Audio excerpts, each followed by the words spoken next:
Christmas Carol by Charles Dickens. Stave I. Marley's Ghost.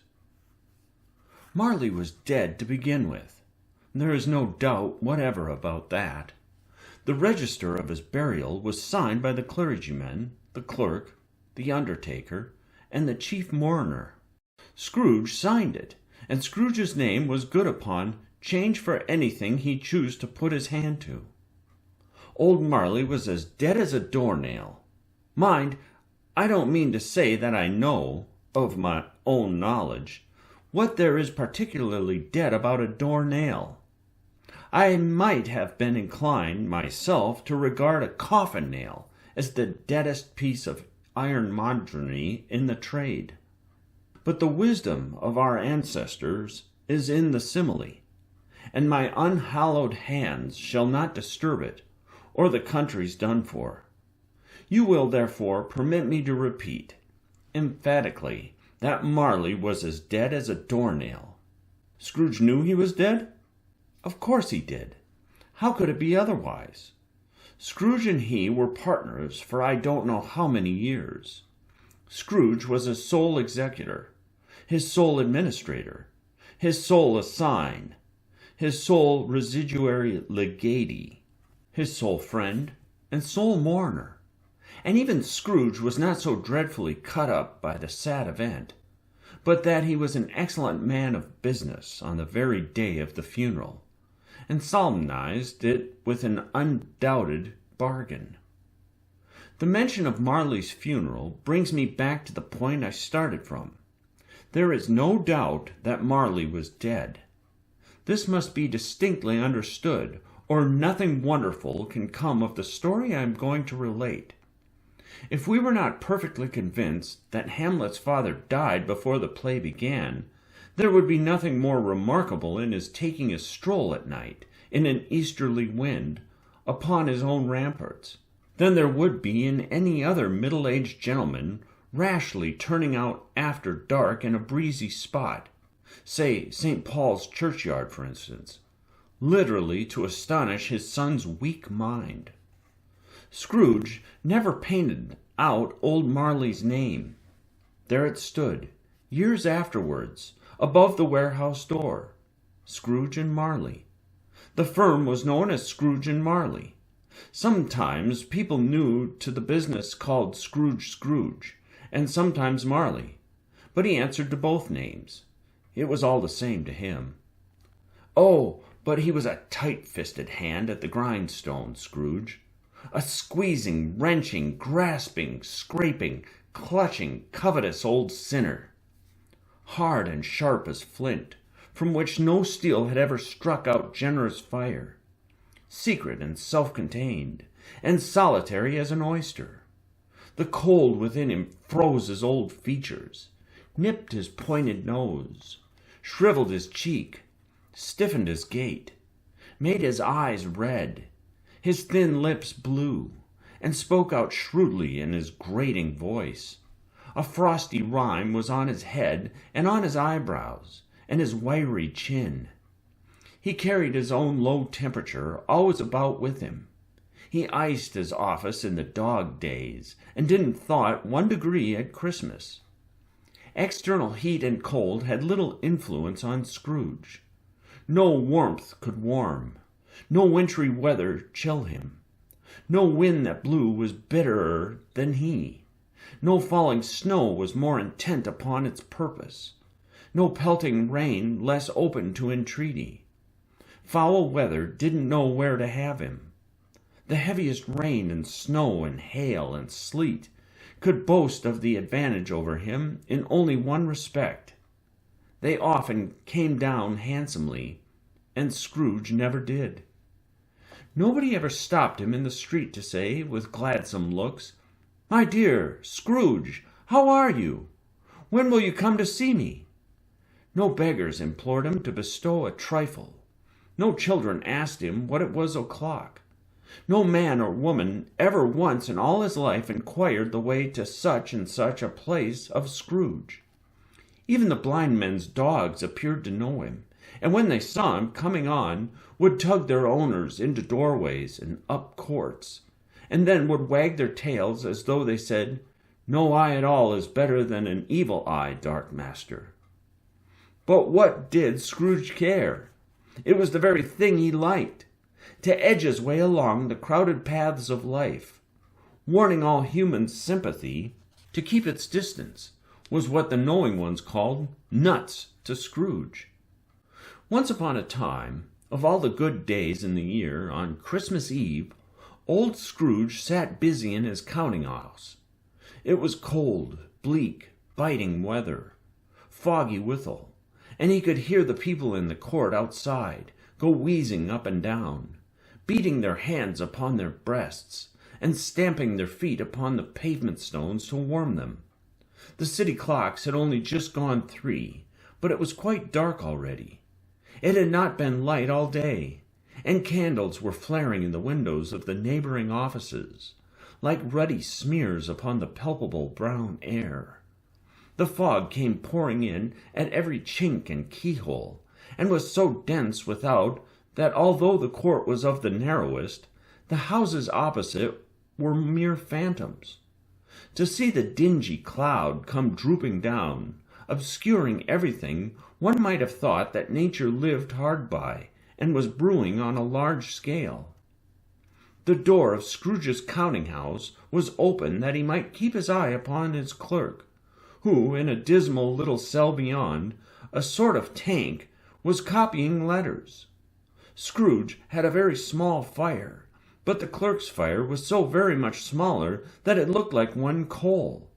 But he couldn't replenish it, for Scrooge kept the coal-box in his own room, and so surely as the clerk came in with the shovel, the master predicted that it would be necessary for them to part. Wherefore the clerk put on his white comforter, and tried to warm himself at the candle, in which effort, not being a man of a strong imagination, he failed. "A Merry Christmas, Uncle! God save you!" cried a cheerful voice.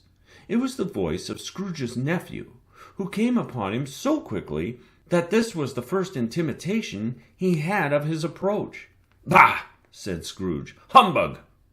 He had so heated himself with rapid walking in the fog and frost, this nephew of Scrooge's, that he was all in a glow.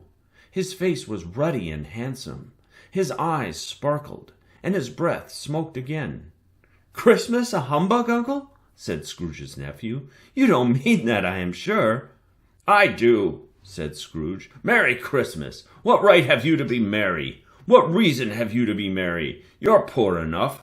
"Come, then," returned the nephew gaily. "What right have you to be dismal? What reason have you to be morose? You're rich enough." Scrooge, having no better answer ready on the spur of the moment, said "Bah!" again, and followed it up with "Humbug!" "Don't be cross, Uncle," said the nephew. "What else can I be?" returned the uncle, "when I live in such a world of fools as this? Merry Christmas! Out upon Merry Christmas! What's Christmas time to you but a time for paying bills without money? A time for finding yourself a year older, but not an hour richer? A time for balancing your books and having every item in 'em, through a round dozen of months, present a debt against you? If I could work my will," said Scrooge indignantly, "every idiot who goes about with Merry Christmas on his lips should be boiled with his own pudding, and buried with a stake of holly through his heart, he should." "Uncle!" pleaded the nephew. "Nephew!" returned the uncle sternly. "Keep Christmas in your own way, and let me keep it in mine." "Keep it!" repeated Scrooge's nephew. "But you don't keep it." "Let me leave it alone, then," said Scrooge. "Much good may it do you. Much good it has ever done you." "There are many things from which I might have derived good, by which I have not profited, I dare say," returned the nephew, "Christmas among the rest. But I am sure I have always thought of Christmas time, when it has come around, apart from the veneration due to its sacred name and origin, if anything belonging to it can be apart from that, as a good time, a kind, forgiving, charitable, pleasant time, the only time I know of, in the long calendar of the year, when men and women seem by one consent to open their shut-up hearts freely, and to think of people below them as if they really were fellow passengers to the grave, and not another race of creatures bound on other journeys. And therefore, uncle, though it has never put a scrap of gold or silver in my pocket, I believe that it has done me good, and will do me good, and I say, God bless it." The clerk in the tank involuntarily applauded, becoming immediately sensible of the impropriety, and he poked the fire, and extinguished the last frail spark forever. "Let me hear another sound from you," said Scrooge, "and you'll keep your Christmas by losing your situation. You're quite a powerful speaker, sir," he added, turning to his nephew. "I wonder you don't go into Parliament. Don't be angry, uncle. Come, dine with us tomorrow." Scrooge said that he would see him. Yes, indeed he did. He went the whole length of the expression, and said that he would see him in that extremity first. "But why?" cried Scrooge's nephew. "Why? Why did you get married?" said Scrooge. "Because I fell in love." "Because you fell in love?" growled Scrooge, as if that were the only one thing in the world more ridiculous than a Merry Christmas. "Good afternoon." "Nay, uncle, but you never came to see me before that happened. Why give it as a reason for not coming now?" "Good afternoon," said Scrooge. "I want nothing from you. I ask nothing of you. Why cannot we be friends?" "Good afternoon," said Scrooge. "I am sorry with all my heart to find you so resolute.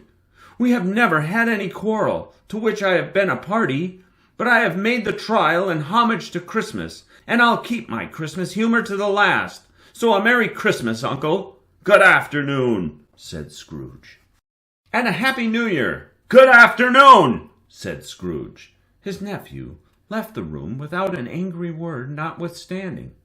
He stopped at the outer door to bestow the greetings of the season on the clerk, who, cold as he was warmer than Scrooge, for he returned them cordially. "There's another fellow," muttered Scrooge, who overheard him. "My clerk, with 15 shillings a week and a wife and family, talking about Merry Christmas. I'll retire to Bedlam." This lunatic, in letting Scrooge's nephew out, had let 2 other people in. They were portly gentlemen, pleasant to behold, and now stood, with their hats off, in Scrooge's office. They had books and papers in their hands, and bowed to him. "Scrooge and Marley's, I believe," said one of the gentlemen, referring to his list. "Have I the pleasure of addressing Mr. Scrooge or Mr. Marley?" "Mr. Marley has been dead these 7 years," Scrooge replied. "He died 7 years ago this very night." "We have no doubt his liberality is well represented by a surviving partner," said the gentleman, presenting his credentials. It certainly was, for they had been 2 kindred spirits. At the ominous word liberality, Scrooge frowned and shook his head and handed the credentials back. "At this festive season of the year, Mr. Scrooge," said the gentleman, taking up a pen, "it is more than usually desirable that we should make some slight provision for the poor and destitute, who suffer greatly at the present time. Many thousands are in want of common necessaries. Hundreds of thousands are in want of common comfort, sir." "Are there no prisons?" asked Scrooge. "Plenty of prisons," said the gentleman, laying down the pen again. "And the union workhouses?" demanded Scrooge. "Are they still in operation?" "They are still," returned the gentleman. "I wish I could say they were not." "The treadmill and the poor law are in full vigor, then?" said Scrooge. "Both very busy, sir." "Oh! I was afraid from what you said at first that something had occurred to stop them in their useful course," said Scrooge. "I'm very glad to hear it." "Under the impression that they scarcely furnish Christian cheer of mind or body to the multitude," returned the gentleman, "a few of us are endeavoring to raise a fund to buy the poor some meat and drink and means of warmth. We choose this time because it is a time, of all others, when want is keenly felt, and abundance rejoices. What shall I put you down for?" "Nothing," Scrooge replied. "You wish to be anonymous?" "I wish to be left alone," said Scrooge. "Since you ask me what I wish, gentlemen, that is my answer. I don't make merry myself at Christmas, and I can't afford to make idle people merry." I help to support the establishments I have mentioned. They cost enough, and those who are badly off must go there. Many can't go there, and many would rather die. If they would rather die, said Scrooge, they had better do it, and decrease the surplus population. Besides, excuse me, I don't know that. But you might know it, observed the gentleman. It's not my business, Scrooge returned. It's enough for a man to understand his own business, and not to interfere with other people's. Mine occupies me constantly. Good afternoon, gentlemen.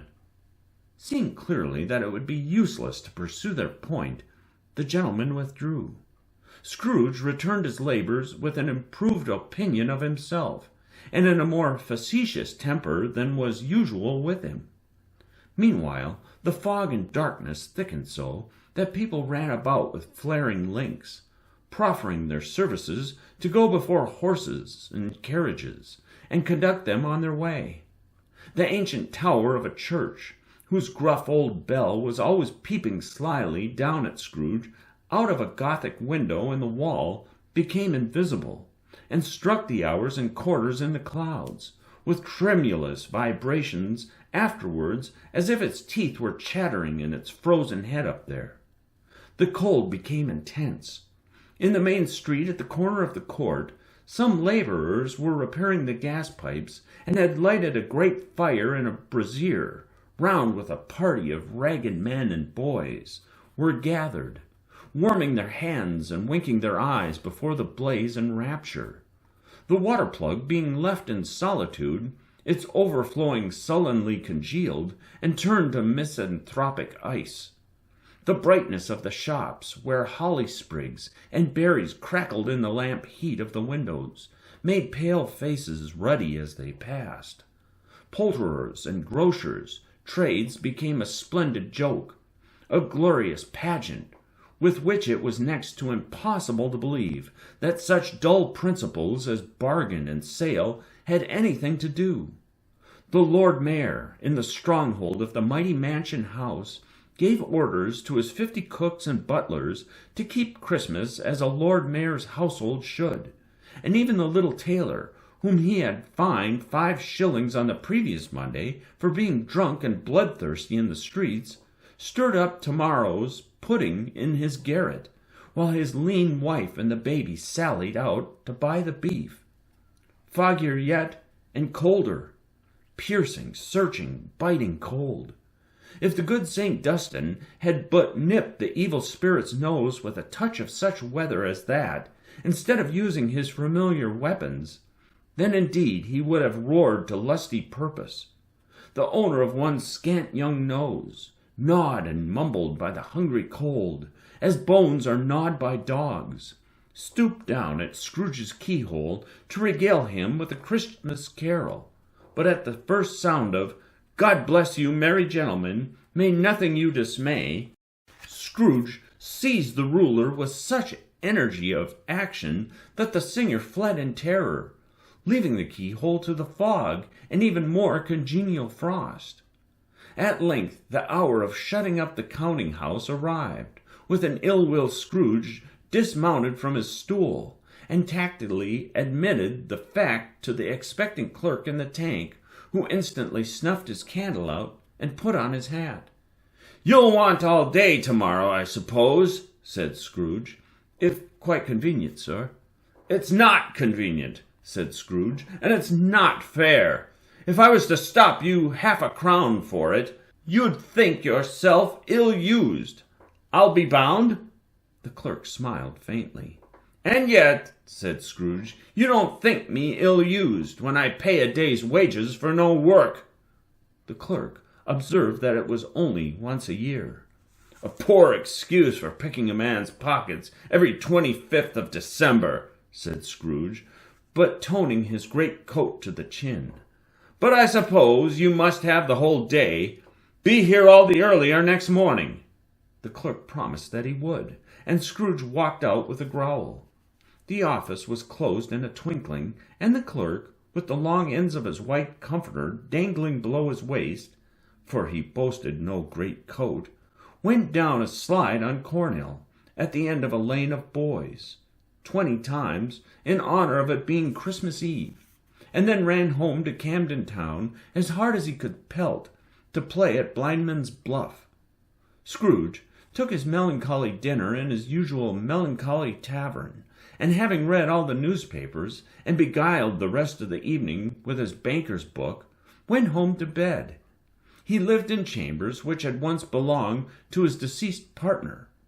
They were a gloomy suite of rooms in a lowering pile of a building up a yard, where it had so little business to be, that one could scarcely help fancying it must have run there when it was a younger house, playing at hide-and-seek with other houses, and forgotten the way out again. It was old enough now, and dreary enough, for nobody lived in it but Scrooge, the other rooms being all let out as offices. The yard was so dark that even Scrooge, who knew its every stone, was fain to grope with his hands. The fog and frost so hung about the black old gateway of the house that it seemed as if the genius of the weather sat in mournful meditation on the threshold. Now it is a fact that there was nothing at all particular about the knocker on the door, except that it was very large. It is also a fact that Scrooge had seen it, night and morning, during his whole residence in that place. Also that Scrooge had a little of what is called fancy about him, as any man in the city of London, even including, which is a bold word, the corporation, aldermen, and livery. Let it also be borne in mind that Scrooge had not bestowed one thought on Marley since his last mention of his 7 years dead partner that afternoon. And then let any man explain to me, if he can, how it happened that Scrooge, having his key in the lock of the door, saw in the knocker, without its undergoing any intermediate process of change, not a knocker, but Marley's face. Marley's face. It was not in an impenetrable shadow as the other objects in the yard were, but had a dismal light about it, like a bad lobster in a dark cellar. It was not angry or ferocious, but looked at Scrooge as Marley used to look, with ghostly spectacles turning up on its ghostly forehead. The hair was curiously stirred, as if by breath or hot air, and though the eyes were wide open, they were perfectly motionless. That and its livid color made it horrible, but its horror seemed to be in spite of the face and beyond its control, rather than a part of its own expression. As Scrooge looked fixedly at this phenomenon, it was a knocker again. To say that he was not startled, or that his blood was not conscious of a terrible sensation to which it had been a stranger from infancy, would be untrue. But he put his hand upon the key he had relinquished, turned it sturdily, walked in, and lighted his candle. He did pause, with a moment's irresolution, before he shut the door, and he did look cautiously behind it first, as if he half expected to be terrified with the sight of Marley's pigtail sticking out into the hall. But there was nothing on the back of the door, except the screws and nuts that held the knocker on. So he said, "Pooh, pooh," and closed it with a bang. The sound resounded through the house like thunder. Every room above, and every cask in the wine merchant's cellars below, appeared to have a separate peal of echoes of its own. Scrooge was not a man to be frightened by echoes. He fastened the door and walked across the hall and up the stairs, slowly too, trimming his candle as he went. You may talk vaguely about driving a coach and six up a good old flight of stairs, or through a bad young Act of Parliament, but I mean to say you might have got a hearse up that staircase and taken it broadways, with the splinter bars towards the wall and the door towards the balustrades, and done it easy. There was plenty of width for that, and room to spare, which is perhaps the reason why Scrooge thought he saw a locomotive hearse going on before him in the gloom. Half a dozen gas lamps out of the street wouldn't have lighted the entry too well, so you may suppose that it was pretty dark with Scrooge's dip. Up Scrooge went, not caring a button for that. Darkness is cheap, and Scrooge liked it, but before he shut his heavy door, he walked through his rooms to see that all was right. He had just enough recollection of the face to desire to do that. Sitting-room, bedroom, lumber-room, all as they should be. Nobody under the table, nobody under the sofa. A small fire in the grate, spoon and basin ready, and the little saucepan of gruel. Scrooge had a cold in his head, upon the hob. Nobody under the bed, nobody in the closet, nobody in his dressing-gown, which was hanging up in a suspicious attitude against the wall. Lumber-room as usual. Old fire-guards, old shoes, 2 fish-baskets, washing-stand on 3 legs, and a poker. Quite satisfied, he closed his door and locked himself in. Double-locked himself in, which was not his custom. Thus secured against surprise, he took off his cravat, put on his dressing-gown and slippers and his nightcap, and sat down before the fire to take his gruel. It was a very low fire indeed, nothing on such a bitter night.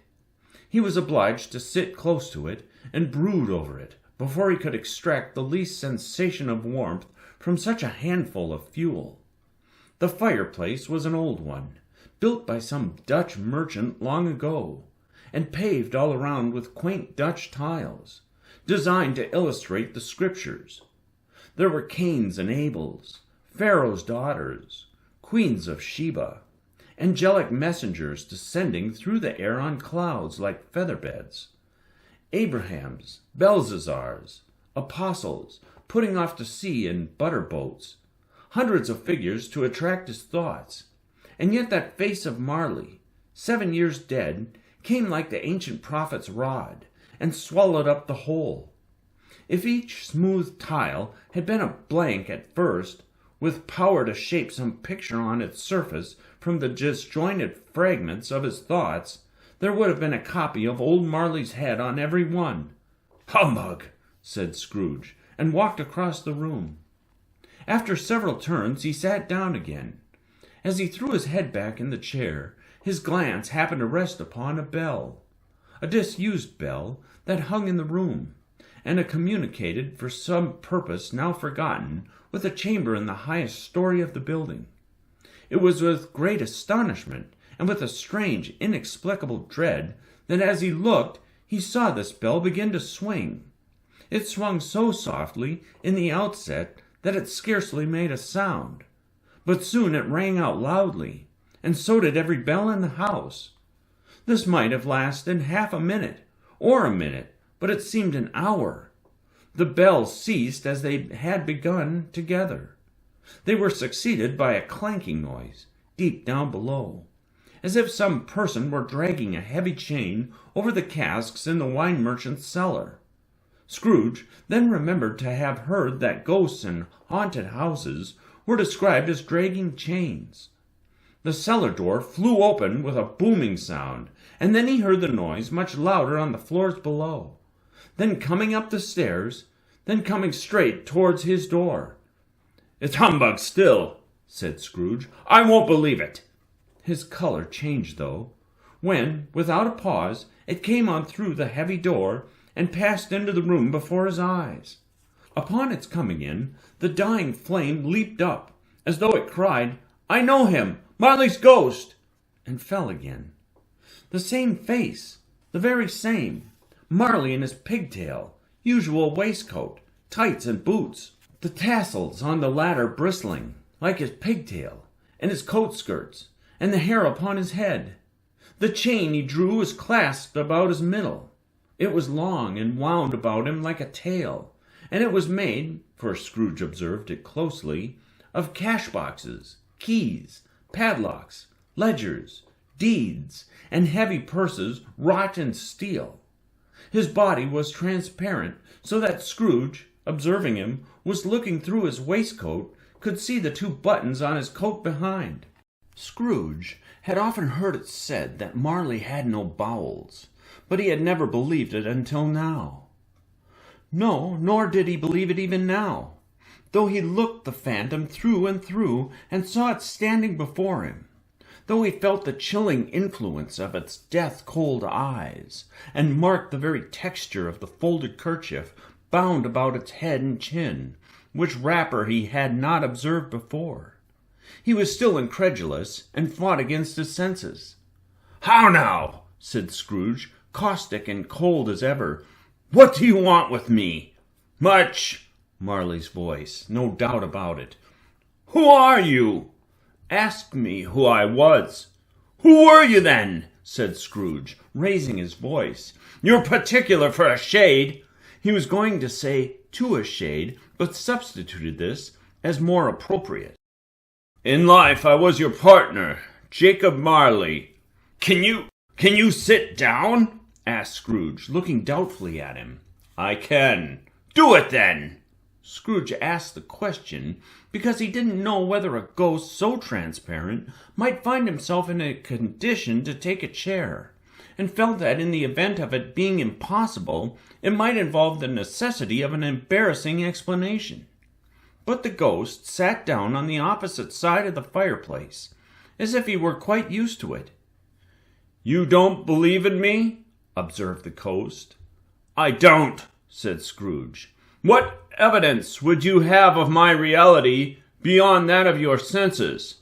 "I don't know," said Scrooge. "Why do you doubt your senses?" "Because," said Scrooge, "a little thing affects them. A slight disorder of the stomach makes them cheats. You may be an undigested bit of beef, a blot of mustard, a crumb of cheese, a fragment of an underdone potato.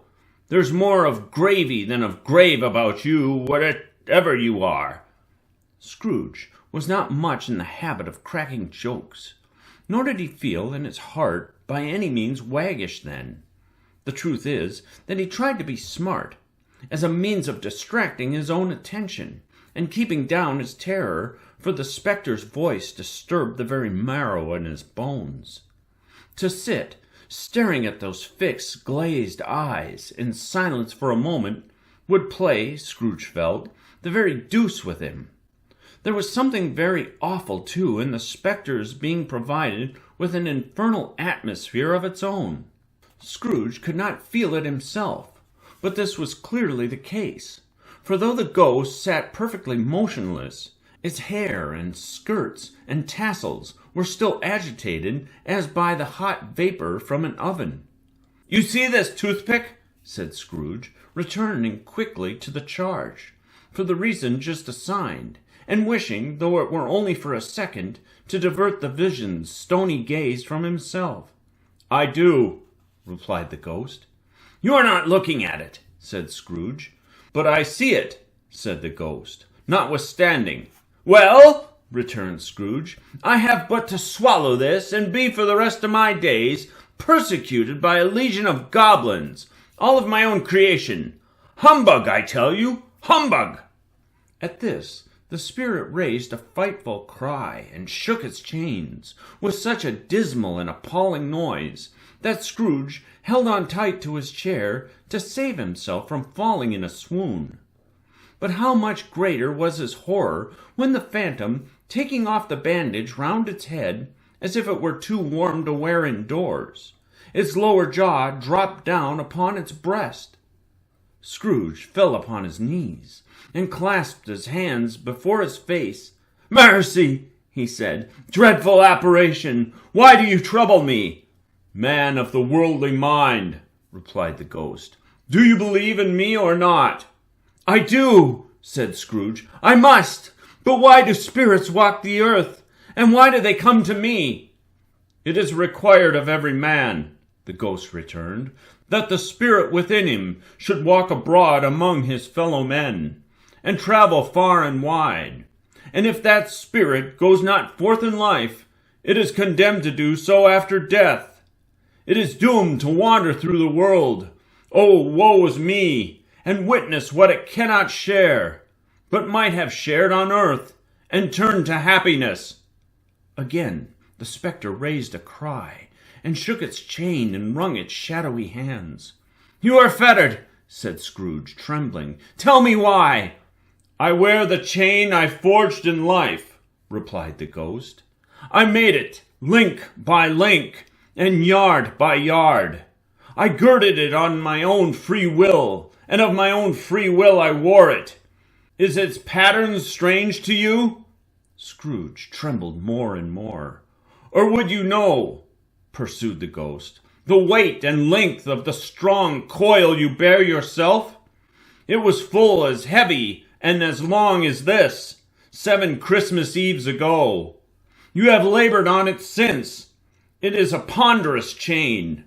Scrooge glanced about him on the floor, in the expectation of finding himself surrounded by some 50 or 60 fathoms of iron cable, but he could see nothing. "Jacob," he said imploringly, "old Jacob Marley, tell me more. Speak comfort to me, Jacob." "I have none to give," the ghost replied. "It comes from other regions, Ebenezer Scrooge, and is conveyed by other ministers to other kinds of men. Nor can I tell you what I would. A very little more is all permitted to me. I cannot rest.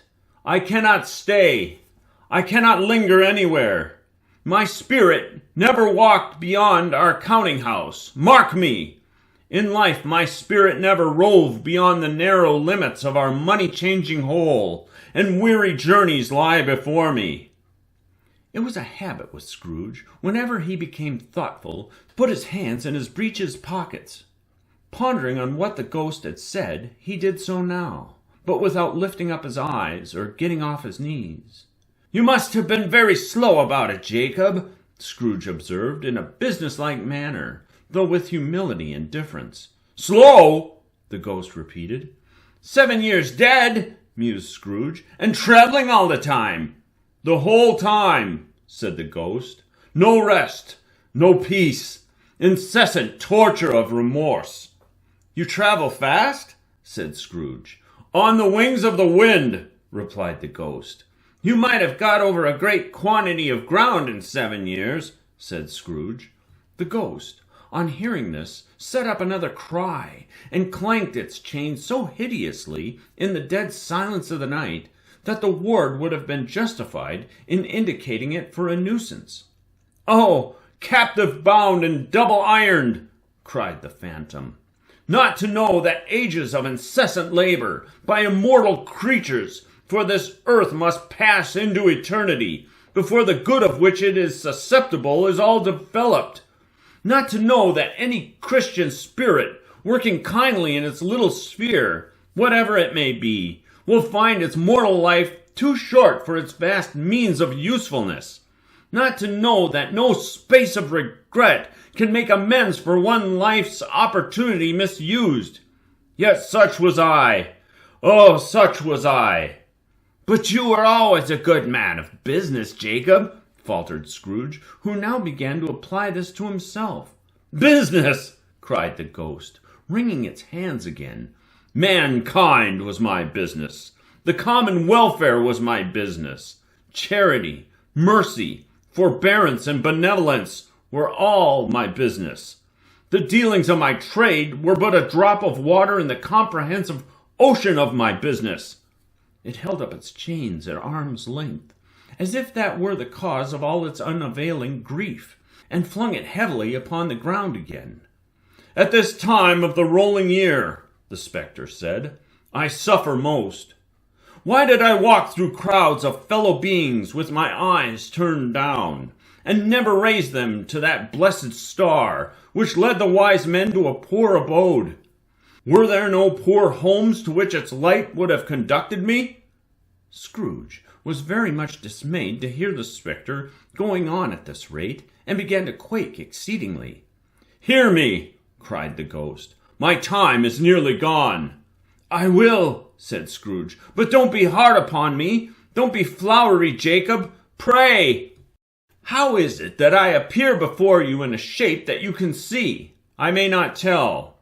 I have sat invisible beside you many and many a day." It was not an agreeable idea. Scrooge shivered and wiped the perspiration from his brow. "That is no light part of my penance," pursued the ghost.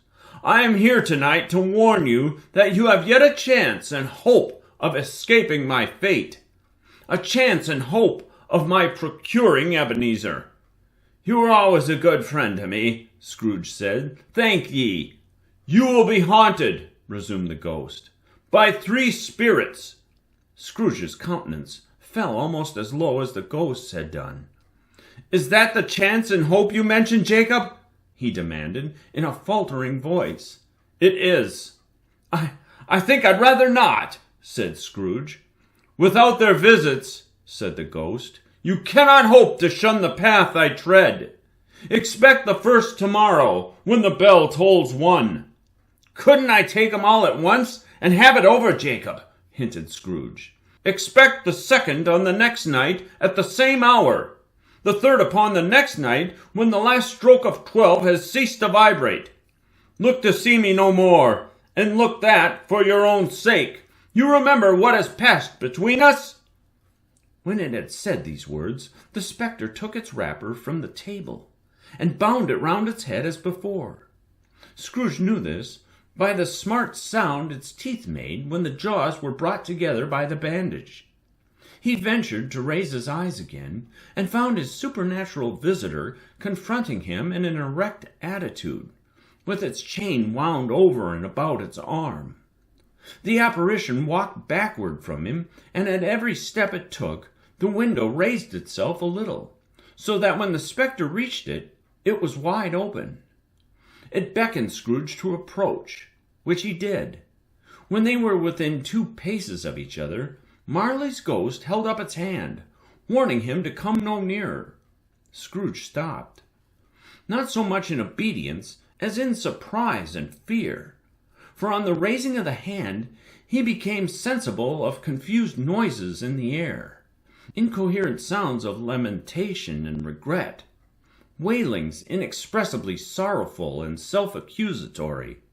The spectre, after listening for a moment, joined in the mournful dirge, and floated out upon the bleak, dark night. Scrooge followed to the window. Desperate in his curiosity, he looked out. The air was filled with phantoms, wandering hither and thither in restless haste, and moaning as they went. Every one of them wore chains like Marley's ghost. Some few, they might be guilty governments, were linked together. None were free. Many had been personally known to Scrooge in their lives. He had been quite familiar with one old ghost, in a white waistcoat, with a monstrous iron safe attached to its ankle, who cried piteously at being unable to assist a wretched woman with an infant whom it saw below, upon a doorstep. The misery with them all was clearly that they sought to interfere for good in human matters, and had lost the power for ever. Whether these creatures faded into mist, or mist enshrouded them, he could not tell. But they and their spirit voices faded together, and the night became as it had been when he walked home. Scrooge closed the window, and examined the door by which the ghost had entered. It was double-locked, as he had locked it with his own hands, and the bolts were undisturbed. He tried to say humbug, but stopped at the first syllable, and being from the emotion he had undergone, or the fatigues of the day, or his glimpses of the invisible world, or the dull conversation of the ghost, or the lateness of the hour, much in need of repose, went straight to bed, without undressing, and fell asleep upon the instant.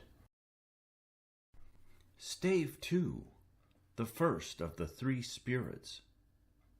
When Scrooge awoke, it was so dark that, looking out of bed, he could scarcely distinguish the transparent window from the opaque walls of his chamber. He was endeavoring to pierce the darkness with his ferret eyes, when the chimes of a neighboring church struck the 4 quarters, so he listened for the hour. To his great astonishment, the heavy bell went on from 6 to 7, and from 7 to 8, and regularly up to 12, then stopped. 12. It was past 2 when he went to bed. The clock was wrong. An icicle must have gotten into the works. 12. He touched the spring of his repeater to correct this most preposterous clock. Its rapid little pulse beat 12 and stopped. "Why, it isn't possible," said Scrooge, "that I can have slept through a whole day and far into another night. It isn't possible that anything has happened to the sun, and this 12 at noon?" The idea being an alarming one, he scrambled out of bed and groped his way to the window. He was obliged to rub the frost off with the sleeve of his dressing-gown before he could see anything, and could see very little then. All he could make out was that it was still very foggy and extremely cold, and that there was no noise of people running to and fro, and making a great stir, as there unquestionably would have been if night had beaten off bright day and taken possession of the world. This was a great relief, because 3 days after sight of this first of exchange paid to Mr. Ebenezer Scrooge on his order, and so forth, would have become a mere United States security if there were no days to count by. Scrooge went to bed again, and thought and thought and thought it over and over, and could make nothing of it. The more he thought, the more perplexed he was, and the more he endeavored not to think, the more he thought. Marley's ghost bothered him exceedingly. Every time he resolved within himself, after mature inquiry, that it was all a dream, his mind flew back again, like a strong spring released, to its first position, and presented the same problem to be worked all through. Was it a dream or not? Scrooge lay in this state until the chime had gone 3/4 more, when he remembered, on a sudden, that the ghost had warned him of a visitation when the bell tolled 1. He resolved to lie awake until the hour was past, and, considering that he could no more go to sleep than go to heaven, this was perhaps the wisest resolution in his power. The quarter was so long that he was more than once convinced he must have sunk into a doze unconsciously, and missed the clock. At length it broke upon his listening ear. Ding, dong. 1/4 past, Scrooge, counting. Ding, dong. 1/2 past, said Scrooge. Ding, dong. 1/4 to it, said Scrooge. Ding, dong. The hour itself, said Scrooge triumphantly, and nothing else. He spoke before the hour bell sounded, which it now did with a deep, dull, hollow, melancholy 1. Light flashed up in the room upon the instant, and the curtains of his bed were drawn. The curtains of his bed were drawn aside, I tell you, by a hand. Not the curtains at his feet, nor the curtains at his back, but those to which his face was addressed. The curtains of his bed were drawn aside, and Scrooge, starting up into a half-recumbent attitude, found himself face to face with the unearthly visitor who drew them, as close to it as I am now to you, and I am standing in the spirit at your elbow. It was a strange figure, like a child, yet not so like a child as like an old man, viewed through some supernatural medium, which gave him the appearance of having receded from the view, and being diminished to a child's proportions. Its hair, which hung about its neck and down its back, was white, as if with age, and yet the face had not a wrinkle in it, and the tenderest bloom was on the skin. The arms were very long and muscular, the hands the same, as if its hold were of uncommon strength. Its legs and feet, most delicately formed, were like those upper members, bare. It wore a tunic of the purest white, and round its waist was bound a lustrous belt, the sheen of which was beautiful. It held a branch of fresh green holly in its hand, and, in singular contradiction of that wintry emblem, had its dress trimmed with summer flowers. But the strangest thing about it was, that from the crown of its head there sprung a bright, clear jet of light, by which all this was visible, and which was doubtless the occasion of its using, in its duller moments, a great extinguisher for a cap, which it now held under its arm. Even this, though, when Scrooge looked at it with increasing steadiness, was not its strangest quality, for at its belt sparkled and glittered now in one part and now in another, and what was light one instant at another time was dark. So the figure itself fluctuated in its distinctness, being now a thing with one arm, now with one leg, now with 20 legs, now a pair of legs without a head, now a head without a body, of which dissolving parts no outline would be visible in the dense gloom wherein they melted away. And in the very wonder of this, it would be itself again, distinct and clear as ever.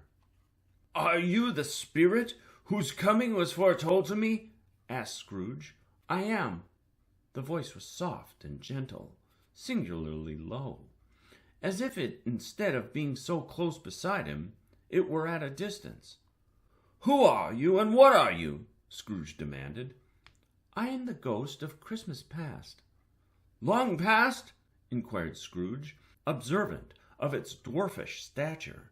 "No, your past." Perhaps Scrooge could not have told anybody why, if anybody could have asked him, but he had a special desire to see the spirit in his cap, and begged him to be covered. "What?" exclaimed the ghost. "Would you so soon put out, with worldly hands, the light I give? Is it not enough that you are one of those whose passions made this cap, and forced me through whole trains of years to wear it low upon my brow?" Scrooge reverently disclaimed all intention to offend or any knowledge of having wilfully bonneted the spirit at any period of his life. He then made bold to inquire what business brought him there. "Your welfare," said the ghost. Scrooge expressed himself much obliged, but could not help thinking that a night of unbroken rest would have been more conducive to that end. The spirit must have heard him thinking, for it said immediately, "Your reclamation, then. Take heed." It put out its strong hand as it spoke, and clasped him gently by the arm. "Rise, and walk with me." It would have been in vain for Scrooge to plead that the weather and the hour were not adapted to pedestrian purposes. That bed was warm, and the thermometer a long way below freezing, that he was clad but lightly in his slippers, dressing-gown, and nightcap, and that he had a cold upon him at that time. The grasp, though gentle as a woman's hand, was not to be resisted. He rose, but finding that the spirit made towards the window, clasped his robe in supplication. "I am mortal," Scrooge remonstrated, "and liable to fall." "Bear but a touch of my hand. There," said the spirit, laying upon his heart. "You shall be upheld in more than this." As the words were spoken, they passed through the wall, and stood upon an open country road, with fields on either hand. The city had entirely vanished. Not a vestige of it was to be seen. The darkness and the mist had vanished with it, for it was a clear, cold winter day, with snow upon the ground. "Good heavens!" said Scrooge, clasping his hands together as he looked about him. "I was bred in this place. I was a boy here." The spirit gazed upon him mildly. Its gentle touch, though it had been light and instantaneous, appeared still present to the old man's sense of feeling. He was conscious of 1,000 odors floating in the air, each one connected with 1,000 thoughts and hopes and joys and cares long, long forgotten. "Your lip is trembling," said the ghost. "And what is that upon your cheek?" Scrooge muttered, with an unusual catching in his voice, that it was a pimple, and begged the ghost to lead him where he would. "You recollect the way?" inquired the spirit. "Remember it!" cried Scrooge with fervor. "I could walk it blindfold." "Strange to have forgotten it for so many years," observed the ghost. "Let us go on." They walked along the road, Scrooge recognizing every gate and post and tree, until a little market town appeared in the distance, with its bridge, its church, and winding river. Some shaggy ponies now were seen trotting towards them, with boys upon their backs, who called to other boys in country gigs and carts, driven by farmers. All these boys were in great spirits, and shouted to each other until the broad fields were so full of merry music that the crisp air laughed to hear it. "These are but shadows of the things that have been," said the ghost. "They have no consciousness of us." The jocund travellers came on, and as they came, Scrooge knew and named them every one. Why was he rejoiced beyond all bounds to see them? Why did his cold eyes glisten, and his heart leap up as they went past? Why was he filled with gladness when he heard them give each other Merry Christmas, as they parted at cross roads and byways for their several homes? What was Merry Christmas to Scrooge? Out upon Merry Christmas! What good had it ever done to him?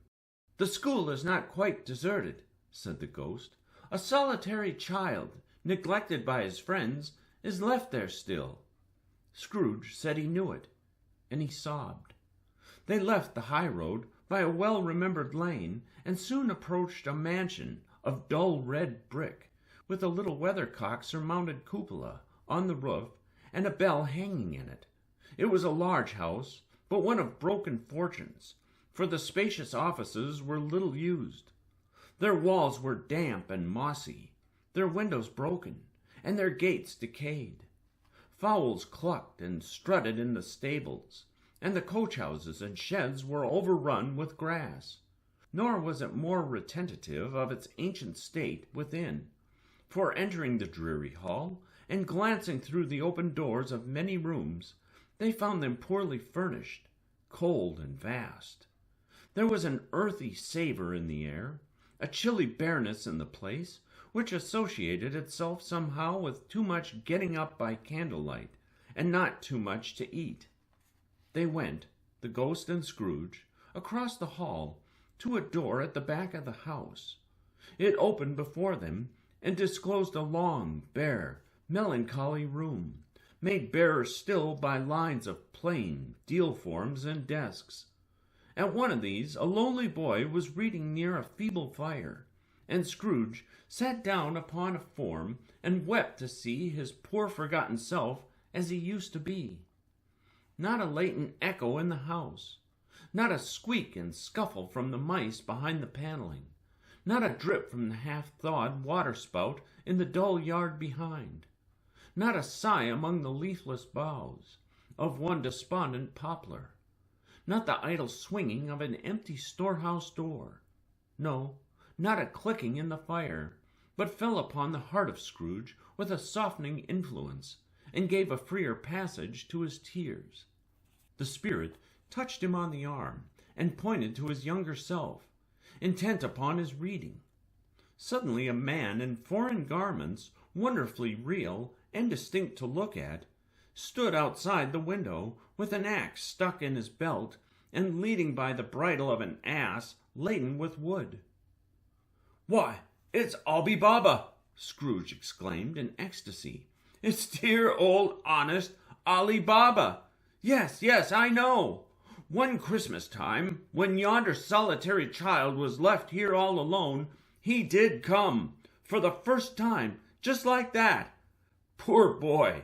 And Valentine," said Scrooge, "and his wild brother, Orson. There they go. And what's his name, who was put down in his drawers, asleep at the gate of Damascus? Don't you see him? And the Sultan's groom turned upside down by the genie. There he is upon his head. Serve him right. I'm glad of it. What business had he to be married to the princess?" To hear Scrooge expending all the earnestness of his nature on such subjects in a most extraordinary voice, between laughing and crying, and to see his heightened and excited face, would have been a surprise to his business friends in the city indeed. "There's the parrot!" cried Scrooge. "Green body and yellow tail, with a thing like a lettuce growing out of the top of its head. There he is! Poor Robin Crusoe," he called him, when he came home again after sailing around the island. "Poor Robinson Crusoe! Where have you been, Robinson Crusoe? The man thought he was dreaming, but he wasn't. It was the parrot, you know. There goes Friday, running for his life to the little creek. Halloo! Hoop! Halloo!" Then, With a rapidity of transition very foreign to his usual character, he said in a pity for his former self, "Poor boy," and cried again. "I wish," Scrooge muttered, putting his hand in his pocket and looking about him, after drying his eyes with his cuff, "but it's too late now." "What is the matter?" asked the spirit. "Nothing," said Scrooge. "Nothing. There was a boy singing a Christmas carol at my door last night. I should have liked to have given him something, that's all." The ghost smiled thoughtfully and waved its hand, saying as it did so, "Let us see another Christmas." Scrooge's former self grew larger at the words, and the room became a little darker and more dirty. The panels shrunk, the windows cracked, fragments of plaster fell out of the ceiling, and the naked laths were shown instead. But how all this was brought about, Scrooge knew no more than you do. He only knew that it was quite correct, that everything had happened so, that there he was, alone again, when all the other boys had gone home for the jolly holidays. He was not reading now, but walking up and down despairingly. Scrooge looked at the ghost, and with a mournful shaking of his head, glanced anxiously towards the door. It opened, and a little girl, much younger than the boy, came darting in and putting her arms around his neck and often kissing him, addressed him as her "dear, dear brother." "I have come to bring you home, dear brother," said the child, clapping her tiny hands and bending down to laugh. "To bring you home, home, home." "Home, little Fan?" returned the boy. "Yes," said the child, brimful of glee. "Home for good and all. Home for ever and ever. Father is so much kinder than he used to be, that home's like heaven. He spoke so gently to me one dear night when I was going to bed, that I was not afraid to ask him once more if you might come home. And he said yes, you should, and sent me in a coach to bring you. And you're to be a man," said the child, opening her eyes, "and are never to come back here. But first we're to be together all the Christmas long, and have the merriest time in all the world." "You are quite a woman, little Fan," exclaimed the boy. She clapped her hands and laughed, and tried to touch his head, but being too little, laughed again, and stood on tiptoe to embrace him. Then she began to drag him in her childish eagerness towards the door, and he, nothing loth to go, accompanied her. A terrible voice in the hall cried, "Bring down Master Scrooge's box there!" And in the hall appeared the schoolmaster himself, who glared on Master Scrooge with a ferocious condescension, and threw him into a dreadful state of mind by shaking hands with him. He then conveyed him and his sister in the veriest old well of shivering best parlor that ever was seen, where the maps upon the wall, and the celestial and terrestrial globes in the windows were waxy with cold.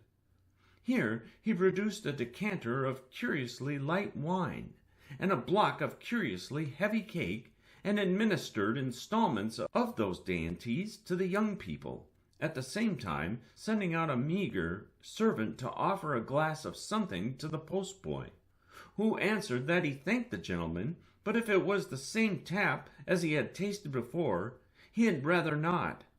Master Scrooge's trunk being by this time tied on the top of the chaise, the children bade the schoolmaster good-bye right willingly, and getting into it, drove gaily down the garden sweep, the quick wheels dashing the hoarfrost and snow from off the dark leaves and the evergreens like spray.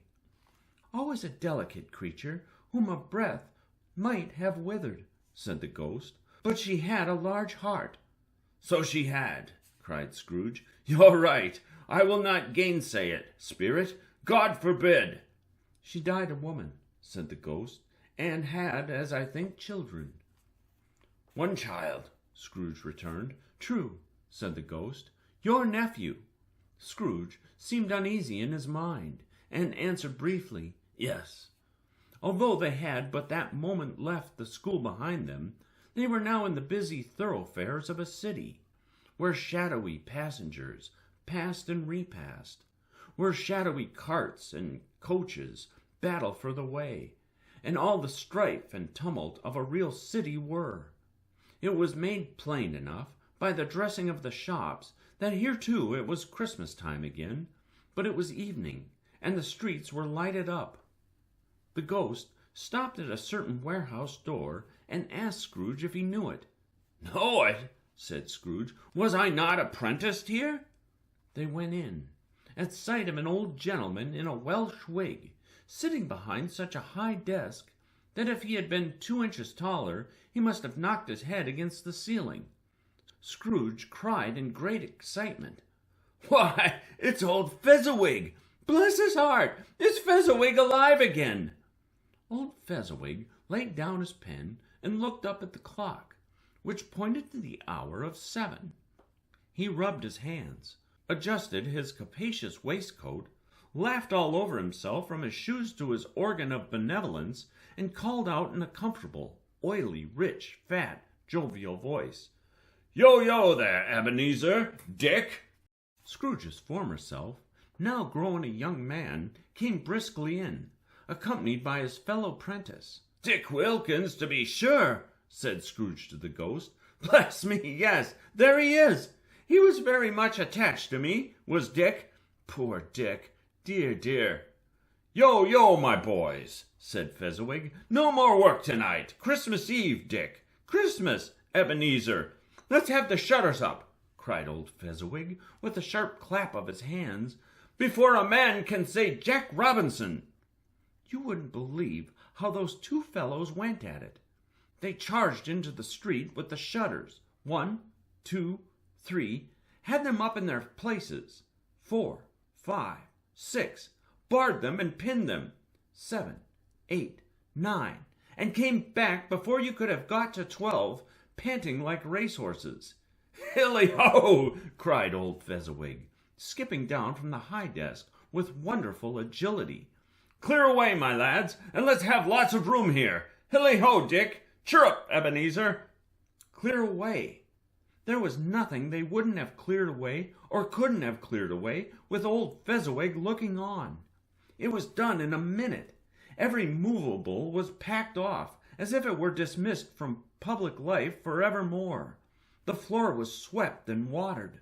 The lamps were trimmed, fuel was heaped upon the fire, and the warehouse was as snug and warm and dry and bright a ballroom as you could desire to see upon a winter's night.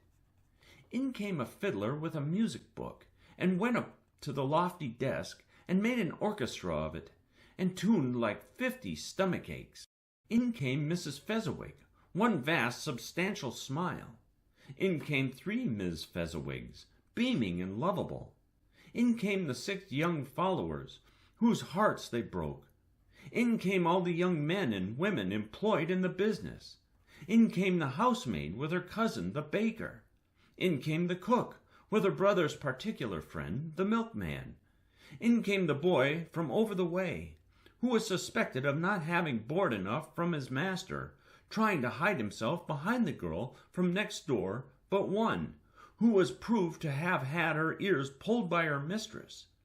If they all came, one after another, some shyly, some boldly, some gracefully, some awkwardly, some pushing, some pulling, in they all came, anyhow and everyhow.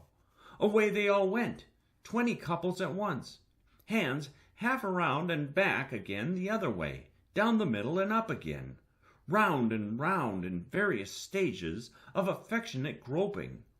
Old top couple always turning up in the wrong place, new top couple starting off again. As soon as they got there, all top couples at last, and not a bottom one to help them. When this result was brought about, old 𝘓𝘓𝘬𝘦, clapping his hands to stop the dance, cried out, "Well done!" And the fiddler plunged his hot face into a pot of porter, especially provided for that purpose. But scorning rest, upon his reappearance, he instantly began again, though there were no dancers yet, as if the other fiddler had been carried home, exhausted, on a shutter, and he were a brand new man resolved to beat him out of sight or perish. There were more dances, and there were forfeits, and more dances, and there was cake, and there was negus, and there was a great piece of cold roast, and there was a great piece of cold boiled, and there were mince pies, and plenty of beer. But the great effect of the evening came after the roast and boiled, when the fiddler, an artful dog, mind, the sort of man who knew his business better than you or I could have told it to him, struck up 𝘓𝘪𝘬𝘦 𝘍𝘪𝘬𝘦. Then old Fezziwig stood out to dance with Mrs. Fezziwig. Top couple, two with a good stiff piece of work cut out for them, 3 or 4 and 20 pair of partners, people who were not to be trifled with, people who would dance and had no notion of walking. But if they had been twice as many, 4 times, old Fezziwig would have been a match for them, and so would Mrs. Fezziwig. As to her, she was worthy to be his partner in every sense of the term. If that's not high praise, tell me higher, and I'll use it. A positive light appeared to issue from Fezziwig's calves. They shone in every part of the dance like moons. You couldn't have predicted at any given time what would have become of them next. And when old Fezziwig and Mrs. Fezziwig had gone all through the dance, advance and retire, both hands to your partner, bow and curtsy, corkscrew, thread the needle, and back again to your place. Fezziwig cut so deftly that he appeared to wink with his legs, and came upon his feet again without a stagger. When the clock struck 11, this domestic ball broke up. Mr. and Mrs. Fezziwig took their stations, one on either side of the door, and shaking hands with every person individually, as he or she went out, wished him or her a Merry Christmas. When everybody had retired but the 2 prentices, they did the same to them, and thus the cheerful voices died away, and the lads were left to their beds, which were under a counter in the back shop. During the whole of this time, Scrooge had acted like a man out of his wits. His heart and soul were in the scene, and with his former self. He corroborated everything, remembered everything, enjoyed everything, and underwent the strangest agitation. It was not until now, when the bright faces of his former self and Dick were turned from them, that he remembered the ghost, and became conscious that it was looking full upon him, while the light upon its head burnt very clear. "A small matter," said the ghost, "to make these silly folks so full of gratitude." "Small!" echoed Scrooge. The spirit signed to him to listen to the 2 apprentices, who were pouring out their hearts in praise of Fezziwig, and when he had done so, said, "Why, is it not? He has spent but a few pounds of your mortal money, 3 or 4 perhaps. Is that so much that he deserves this praise?" "It isn't that," said Scrooge, heated by the remark, and speaking unconsciously like his former, not his latter self. "It isn't that, spirit. He has the power to render us happy or unhappy, to make our service light or burdensome, a pleasure or a toil. Say that his power lies in words and looks, in things so slight and insignificant that it is impossible to add and count them up. What then? The happiness he gives is quite as great as if it cost a fortune." He felt the spirit's glance and stopped. "What is the matter?"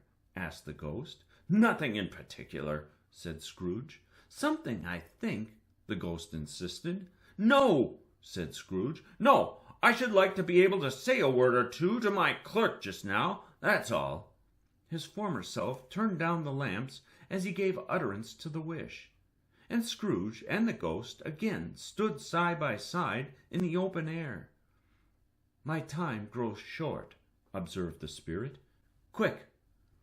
This was not addressed to Scrooge, or to any one whom he could see, but it produced an immediate effect, for again Scrooge saw himself. He was older now, a man in the prime of life. His face had not the harsh and rigid lines of later years, but it had begun to wear the signs of care and avarice. There was an eager, greedy, restless motion in the eye, which showed the passion that had taken root, and where the shadow of the growing tree would fall. He was not alone, but sat by the side of a fair young girl in a mourning dress, in whose eyes there were tears, which sparkled in the light that shone out of the ghost of Christmas past. "It matters little," she said softly, "to you, very little. Another idol has displaced me, and if it can cheer and comfort you in the time to come, as I would have tried to do, I have no just cause to grieve." "What idol has displaced you?" he rejoined. "A golden one." "This is the even-handed dealing of the world," he said. "There is nothing on which it is so hard as poverty, and there is nothing it professes to condemn with such severity as the pursuit of wealth." "You fear the world too much," she answered gently. "All your other hopes have merged into the hope of being beyond the chance of it, sordid reproach. I have seen your nobler aspirations fall off one by one, until the master passion, gain, engrosses you, have I not?" "What then?" he retorted. "Even if I have grown so much wiser, what then? Am I not changed towards you?" She shook her head. "Am I?" "Our contract is an old one. It was made when we were both poor and content to be so, until, in good season, we could improve our worldly fortune by our patient industry. You are changed. When it was made, you were another man." "I was a boy," he said impatiently. "Your own feeling tells that you were not what you are," she returned. "I am. That which promises happiness when we were one in heart is fraught with misery now that we are two. How often and how keenly I have thought of this, I will not say. It is not enough that I have thought of it and can release you." "Have I ever sought release?" "In words? No, never." "In what then?" "In a changed nature, in an altered spirit, in another atmosphere of life, another hope as its great end, in everything that made my love of any worth or value in your sight. If this had never been between us," said the girl, looking mildly but with steadiness upon him, "tell me, would you seek me out and try to win me now?" "Ah, no!" He seemed to yield to the justice of this supposition, in spite of himself, but he said with a struggle, "You think not?" "I would gladly think otherwise if I could," she answered. "Heaven knows, when I have learned a truth like this, I know how strong and irresistible it must be. But if you were free today, tomorrow, yesterday, can even I believe that you would choose a dowerless girl?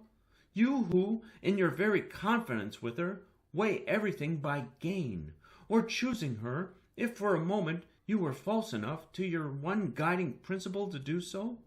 Do I not know that your repentance and regret would surely follow? I do, and I release you, with a full heart, for the love of him you once were." He was about to speak, but with her head turned from him, she resumed, "You may, the memory of what is half past makes me hope you will, have pain in this. A very, very brief time, and you will dismiss the recollection of it, gladly as an unprofitable dream, from which it happened well that you awoke. May you be happy in the life you have chosen." She left him, and they parted. "Spirit," said Scrooge, "show me no more. Conduct me home. Why do you delight to torture me?" "One shadow more," exclaimed the ghost. "No more!" cried Scrooge. "No more! I don't wish to see it. Show me no more." But the restlessness ghost pinioned him in both his arms and forced him to observe what happened next. They were in another scene and place, a room not very large or handsome, but full of comfort. Near to the winter fire sat a beautiful young girl, so like that last that Scrooge believed it was the same until he saw her, now a comely matron, sitting opposite her daughter. The noise in this room was perfectly tumultuous, for there were more children there than Scrooge in his agitated state of mind could count. And unlike the celebrated herd in the poem, they were not 40 children conducting themselves like one, but every child was conducting itself like 40.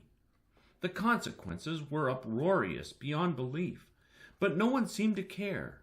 On the contrary, the mother and daughter laughed heartily and enjoyed it very much, and the latter, soon beginning to mingle in the sports, got pillaged by the young brigands most ruthlessly. What would I not have given to be one of them, though I never could have been so rude? No. I wouldn't for the wealth of all the world have crushed that braided hair and torn it down, and for the precious little shoe I wouldn't have plucked it off. God bless my soul to save my life, as to measuring her waist in sport as they did. Bold young brood! I couldn't have done it. I should have expected my arm to have grown round it for a punishment, and never come straight again. And yet I should have dearly liked, I own, to have touched her lips, to have questioned her, that she might have opened them, to have looked upon the lashes of her downcast eyes, and never raised a blush, to have let loose waves of hair, an inch of which would be a keepsake beyond price. In short, I should have liked, I do confess, to have had the lightest license of a child, and yet to have been man enough to know its value. But now a knocking at the door was heard, and such a rush immediately ensued that she was with laughing face and plundered dress was borne towards it in the center of a flushed and boisterous group, just in time to greet the father, who came home attended by a man laden with Christmas toys and presents. Then the shouting and the struggling and the onslaught that was made on the defenseless porter, the scaling him with chairs for ladders to dive into his pockets, despoil him of brown paper parcels, hold on tight by his cravat, hug him round his neck, pummel his back, and kick his legs in irrepressible affection, the shouts of wonder and delight with which the development of every package was received, the terrible announcement that the baby had been taken in the act of putting a doll's frying pan into its mouth, and was more than suspected of having swallowed a fictitious turkey glued on a wooden platter, the immense relief of finding this a false alarm, the joy and gratitude and ecstasy, they are all indescribable alike. It is enough that by degrees the children and their emotions got out of the parlor, and by one stair at a time up to the top of the house, where they went to bed, and so subsided. And now Scrooge looked on more attentively than ever, when the master of the house, having his daughter leaning fondly on him, sat down with her and her mother at his own fireside, and when he thought that such another creature, quite as graceful and as full of promise, might have called him father, and been a springtime in the haggard winter of his life, his sight grew very dim indeed. "Belle," said the husband, turning to his wife with a smile, "I saw an old friend of yours this afternoon." "Who was it?" "Guess." "How can I? Tut, I don't know," she added in the same breath, laughing as he laughed. "Mr. Scrooge." Mr. Scrooge it was. I passed his office window, and as it was not shut up, and he had a candle inside, and I could scarcely help seeing him. His partner lies upon the point of death, I hear, and there he sat alone, quite alone in the world, I do believe. "Spirit," said Scrooge in a broken voice, "remove me from this place." "I told you these were shadows of the things that have been," said the ghost, "that they are what they are. Do not blame me." "Remove me!" Scrooge exclaimed. "I cannot bear it." He turned upon the ghost, and seeing that it looked upon him with a face in which some strange way there were fragments of all the faces it had shown him, wrestled with it. "Leave me! Take me back! Haunt me no longer!" In the struggle, if that can be called a struggle in which the ghost, with no visible resistance on its own part, was undisturbed by any effort of its adversary, Scrooge observed that its light was burning high and bright, and dimly connecting that with its influence over him. He seized with extinguisher cap, and by a sudden action pressed it down upon its head. The spirit dropped beneath it, so that the extinguisher covered its whole form. But though Scrooge pressed it down with all his force, he could not hide the light, which streamed from under it, in an unbroken flood upon the ground. He was conscious of being exhausted and overcome by an irresistible drowsiness, and, further, of being in his own bedroom. He gave the cap a parting squeeze, in which his hand relaxed, and had barely time to reel to bed before he sank into a heavy sleep. Stave V, the second of the three spirits. Awaking in the middle of a prodigiously tough snore, and sitting up in bed to get his thoughts together, Scrooge had no occasion to be told that the bell was again upon the stroke of 1. He felt that he was restored to consciousness in the right nick of time, for the especial purpose of holding a conference with the second messenger dispatched to him through Jacob Marley's intervention. But finding that he turned uncomfortably cold when he began to wonder which of his curtains this new spectre would draw back, he put them every one aside with his own hands, and lying down again, established a sharp lookout all around the bed. For he wished to challenge the spirit on the moment of its appearance, and did not wish to be taken by surprise, and made nervous.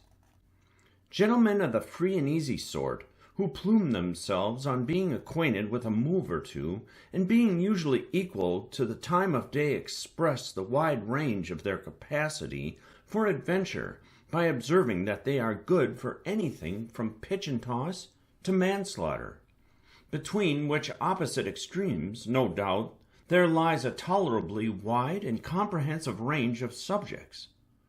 Without venturing for Scrooge quite as hardly as this, I don't mind calling out on you to believe that he was ready for a good broad field of strange appearances, and that nothing between a baby and a rhinoceros would have astonished him very much.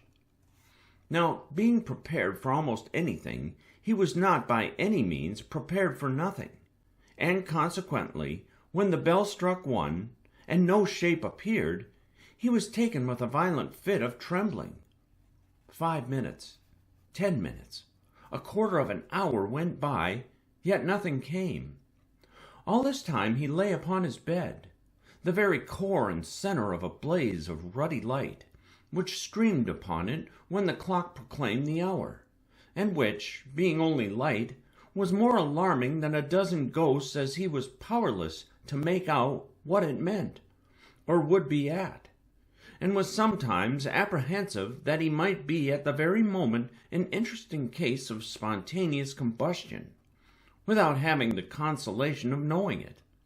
At last, however, he began to think, as you or I would have thought at first, for it is always the person not in the predicament who knows what ought to have been done in it, and would unquestionably have done it too, at last. I say, he began to think that the source and secret of this ghostly light might be in the adjoining room, from whence, on further tracing it, it seemed to shine. This idea taking full possession of his mind, he got up softly and shuffled in his slippers to the door. The moment Scrooge's hand was on the lock, a strange voice called him by his name and bade him enter. He obeyed. It was his own room. There was no doubt about that, but it had undergone a surprising transformation. The walls and ceiling were so hung with living green that it looked a perfect grove, from every part of which bright gleaming berries glistened. The crisp leaves of holly, mistletoe, and ivy reflected back the light, as if so many little mirrors had been scattered there, and such a mighty blaze went roaring up the chimney, as that dull petrification of a hearth had never known in Scrooge's time, or Marley's, or for many and many a winter season gone. Heaped up on the floor to form a kind of throne, were turkeys, geese, game, poultry, brawn, great joints of meat, sucking pigs, long wreaths of sausages, mince pies, plum puddings, barrels of oysters, red-hot chestnuts, cherry-cheeked apples, juicy oranges, luscious pears, immense 12th cakes, and seething bowls of punch that made the chamber dim with their delicious steam. In easy state upon this couch there sat a jolly giant, glorious to see, who bore a glowing torch, in shape not unlike Plenty's horn, and held it up, high up, to shed its light on Scrooge as he came peeping around the corner. "Come in!" exclaimed the ghost. "Come in and know me better, man." Scrooge entered timidly, and hung his head before this spirit. He was not the dog Scrooge he had been, and though the spirit's eyes were clear and kind, he did not like to meet them. "I am the ghost of Christmas present," said the spirit. "Look upon me." Scrooge reverently did so. It was clothed in one simple green robe, or mantle, bordered with white fur. This garment hung so loosely on the figure that its capacious breast was bare, as if disdaining to be warded or concealed by any artifice. Its feet, observable beneath the ample folds of the garment, were also bare, and on its head it wore no other covering than a holly wreath, set here and there with shining icicles.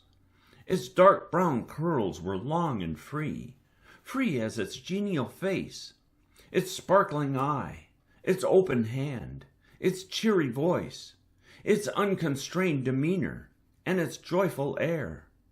Girded round its middle was an antique scabbard, but no sword was in it, and the ancient sheath was eaten up with rust. "You have never seen the like of me before," exclaimed the spirit. "Never," Scrooge made answer to it. "Have never walked forth with the younger members of my family, meaning, for I am very young, my elder brothers born in these later years," pursued the phantom. "I don't think I have," said Scrooge. "I am afraid I have not. Have you had many brothers, spirit?" "More than 1,800, said the ghost. "A tremendous family to provide for," muttered Scrooge. The ghost of Christmas present rose. "Spirit," said Scrooge submissively, "conduct me where you will. I went forth last night on compulsion, and I learnt a lesson which is working now. Tonight, if you have aught to teach me, let me profit by it. Touch my robe." Scrooge did as he was told, and held it fast. Holly, mistletoe, red berries, ivy, turkeys, geese, game, poultry, brawn, meat, pigs, sausages, oysters, pies, puddings, fruit, and punch all vanished instantly. So did the room, the fire, the ruddy glow, the hour of night, and they stood in the city streets on Christmas morning, where, for the weather was severe, the people made a rough but brisk and not unpleasant kind of music, in scraping the snow from the pavement in front of their dwellings, and from the tops of their houses, whence it was mad delight to the boys to see it come plumping down into the road below, and splitting into artificial little snowstorms.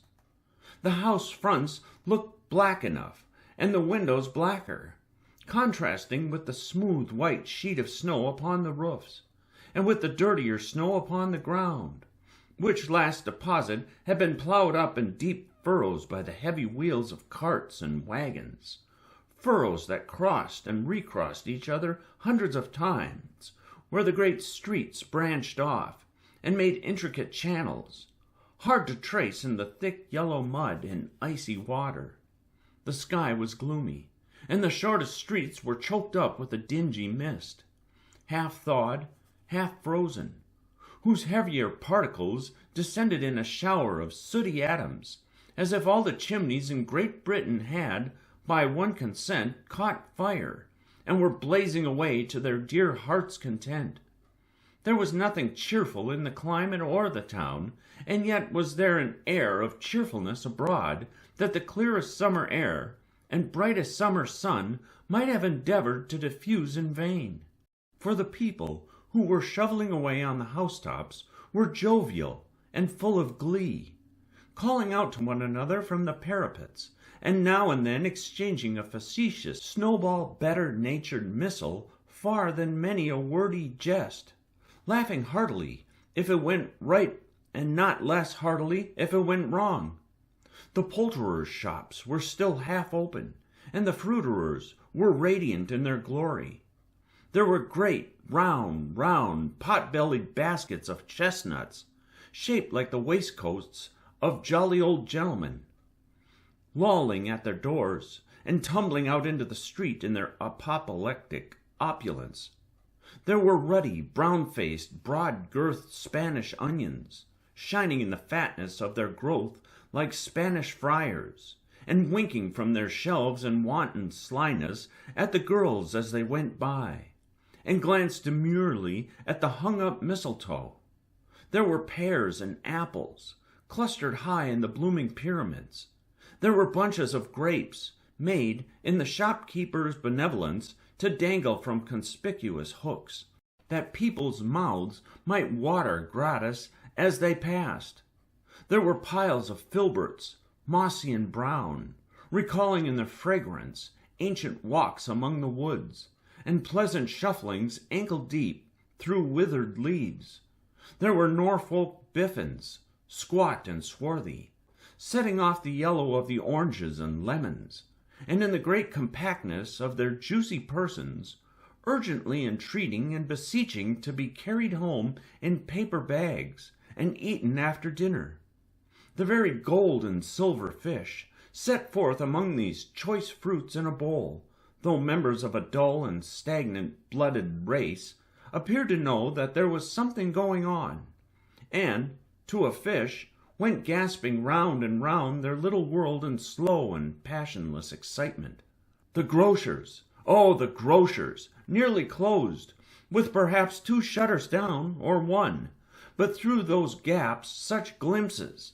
It was not alone that the scales, descending on the counter, made a merry sound, or that the twine and roller parted company so briskly, or that the canisters were rattled up and down like juggling tricks, or even that the blended scents of tea and coffee were so grateful to the nose, or even that the raisins were so plentiful and rare, the almonds so extremely white, the sticks of cinnamon so long and straight, the other spices so delicious, the candied fruits so caked and spotted with molten sugar as to make the coldest lookers-on feel faint and subsequently bilious. Nor was it that the figs were moist and pulpy, or that the French plums blushed in modest tartness from their highly decorated boxes, or that everything was good to eat and in its Christmas dress. But the customers were also hurried and so eager in the hopeful promise of the day that they tumbled up against each other at the door, crashing their wicker baskets wildly, and left their purchases upon the counter and came running back to fetch them, and committed hundreds of the like mistakes in the best humor possible, while the grocer and his people were so frank and fresh that the polished hearts with which they fastened their aprons behind might have been their own, worn outside for general inspection and for Christmas daws to peck at if they chose. But soon the steeples called good people all to church and chapel, and away they came, flocking through the streets in their best clothes, and with their gayest faces. And at the same time there emerged from scores of by-streets, lanes, and nameless turnings innumerable people, carrying their dinners to the bakers' shops. The sight of these poor revellers appeared to interest the spirit very much, for he stood with Scrooge beside him in a baker's doorway, and taking off the covers as their bearers passed, sprinkled incense on their dinners from his torch. And it was a very uncommon kind of torch, for once or twice, when there were angry words between some dinner carriers who had jostled each other, he shed a few drops of water on them from it, and their good humor was restored directly, for they said it was a shame to quarrel upon Christmas Day. And so it was. God love it, so it was. In time the bells ceased, and the bakers were shut up, and yet there was a genial shadowing forth of all these dinners and the progress of their cooking in the thawed blotch of wet above each baker's oven, where the pavement smoked as if its stones were cooking too. "Is there a peculiar flavor in what you're sprinkling from your torch?" asked Scrooge. "There is. My own." "Would it apply to any kind of dinner on this day?" asked Scrooge. to any kindly given, to a poor one most." "Why to a poor one most?" asked Scrooge. "Because it needs it most." "Spirit," said Scrooge, after a moment's thought, "I wonder you, of all the beings in the many worlds about us, should desire to cramp these people's opportunities of innocent enjoyment." "Aye," cried the Spirit, "you would deprive them of their means of dining every seventh day, often the only day on which they can be said to dine at all," said Scrooge. "Wouldn't you?" "Aye," cried the Spirit. "You seek to close these places on the seventh day," said Scrooge, "and it comes to the same thing." "I seek!" exclaimed the Spirit. "Forgive me if I am wrong. It has been done in your name, or at least in that of your family," said Scrooge. "There are some upon this earth of yours," returned the Spirit, "who lay claim to know us, and who do their deeds of passion, pride, ill will, hatred, envy, bigotry, and selfishness in our name, who are as strange to us and all our kith and kin as if they had never lived. Remember that, and charge their doings on themselves, not us." Scrooge promised that he would, and they went on, invisible, as they had been before, into the suburbs of the town. It was a remarkable quality of the ghost, which Scrooge had observed at the baker's, that notwithstanding his gigantic size, he could accommodate himself to any place with ease, and that he stood beneath a low roof quite as gracefully, and like a supernatural creature, as it was possible he could have done in any lofty hall. And perhaps it was the pleasure the good Spirit had in showing off this power of his, or else it was his own kind, generous, hearty nature, and his sympathy with all poor men, that led him straight to Scrooge's clerks, for there he went and took Scrooge with him, holding to his robe, and on the threshold of the door the Spirit smiled, and stopped to bless Bob Cratchit's dwelling with the sprinkling of his torch. Think of that. Bob had but 15 bob a week himself. He pocketed on Saturdays but 15 copies of his Christian name, and yet the ghost of Christmas present blessed his 4-roomed house. Then up rose Mrs. Cratchit, Cratchit's wife, dressed out but poorly in a twice-turned gown, but brave in ribbons, which are cheap and make a goodly show for 6 pence, and she laid the cloth, assisted by Belinda Cratchit, second of her daughters, also brave in ribbons, while Master Peter Cratchit plunged a fork into the saucepan of potatoes, and getting the corners of his monstrous shirt-collar, Bob's private property, conferred upon his son and heir in honor of the day, into his mouth, rejoiced to find himself so gallantly attired, and yearned to show his linen in the fashionable parks. And now 2 smaller Cratchits, boy and girl, came tearing in, screaming that outside the baker's they had smelt the goose, and known it for their own, and basking in luxurious thoughts of sage and onion. These young Cratchits danced about the table, and exalted Master Peter Cratchit to the skies, while he, not proud, although his collars nearly choked him, blew the fire until the slow potatoes bubbling up knocked loudly at the saucepan lid to be let out and peeled. "What is ever your precious father, then?" said Mrs. Cratchit, "and your brother, Tiny Tim? And Martha warn't as late last Christmas Day by half an hour." "Here's Martha, mother," said a girl, appearing as she spoke. "Here's Martha, mother," cried the 2 young Cratchits. "Hurrah! There's such a goose, Martha!" "Why, bless your heart alive, my dear, how late you are!" said Mrs. Cratchit, kissing her a dozen times, and taking off her shawl and bonnet for her with officious zeal. "We'd a deal of work to finish up last night," replied the girl, "and had to clear away this morning, mother." "Well, never mind, as long as you are come," said Mrs. Cratchit. "Sit ye down before the fire, my dear, and have a warm.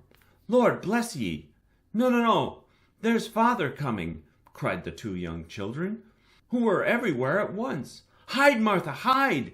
So Martha hid herself, and in came little Bob, the father, with at least 3 feet of comforter exclusive of the fringes hanging down before him, and his threadbare clothes darned up and brushed to look seasonable, and Tiny Tim upon his shoulder. Alas for Tiny Tim, he bore a little crutch, and had his limbs supported by an iron frame. "Why, where's our Martha?" cried Bob Cratchit, looking round. "Not coming," said Mrs. Cratchit. "Not coming!" said Bob, with a sudden declension in his high spirits, for he had been Tim's blood horse all the way from church, and had come home rampant. "Not coming upon Christmas Day!" Martha didn't like to see him disappointed, if it were only in joke, so she came out prematurely from behind the closet door and ran into his arms, while the 2 young Cratchits hustled Tiny Tim and bore him off into the wash-house, that he might hear the pudding singing in the copper. "And how did little Tim behave?" asked Mrs. Cratchit, when she had rallied Bob on his credulity, and Bob had hugged his daughter to his heart's content. "As good as gold," said Bob, "and better. Somehow he gets thoughtful, sitting by himself so much, and thinks the strangest things you ever heard. He told me, coming home, that he hoped the people saw him in the church, because he was a cripple, and it might be pleasant to them to remember upon Christmas Day who made lame beggars walk and blind men see." Bob's voice was tremulous when he told them this, and trembled more when he said that Tiny Tim was growing strong and hearty. His active little crutch was heard upon the floor, and back came Tiny Tim before another word was spoken, escorted by his brother and sister to his stool before the fire. And while Bob, turning up his cuffs, as if, poor fellow, they were capable of being made more shabby, compounded some hot mixture in a jug with gin and lemons, and stirred it round and round, and put it on the hob to simmer, Master Peter and the 2 ubiquitous young Cratchits went to fetch the goose, with which they soon returned in high procession. Such a bustle ensued that you might have thought a goose the rarest of all birds, a feathered phenomenon to which a black swan was a matter of course, and in truth it was something very like it in that house. Mrs. Cratchit made the gravy, ready beforehand in a little saucepan, hissing hot. Master Peter mashed the potatoes with incredible vigor. Miss Belinda sweetened up the apple-sauce. Martha dusted the hot plates. Bob took Tiny Tim beside him in a tiny corner at the table. The 2 young Cratchits set chairs for everybody, not forgetting themselves, and mounting guard upon their posts, crammed spoons into their mouths, lest they should shriek for goose before their turn came to be helped. At last the dishes were set on, and grace was said. It was succeeded by a breathless pause, as Mrs. Cratchit, looking slowly all along the carving knife, prepared to plunge it in the breast.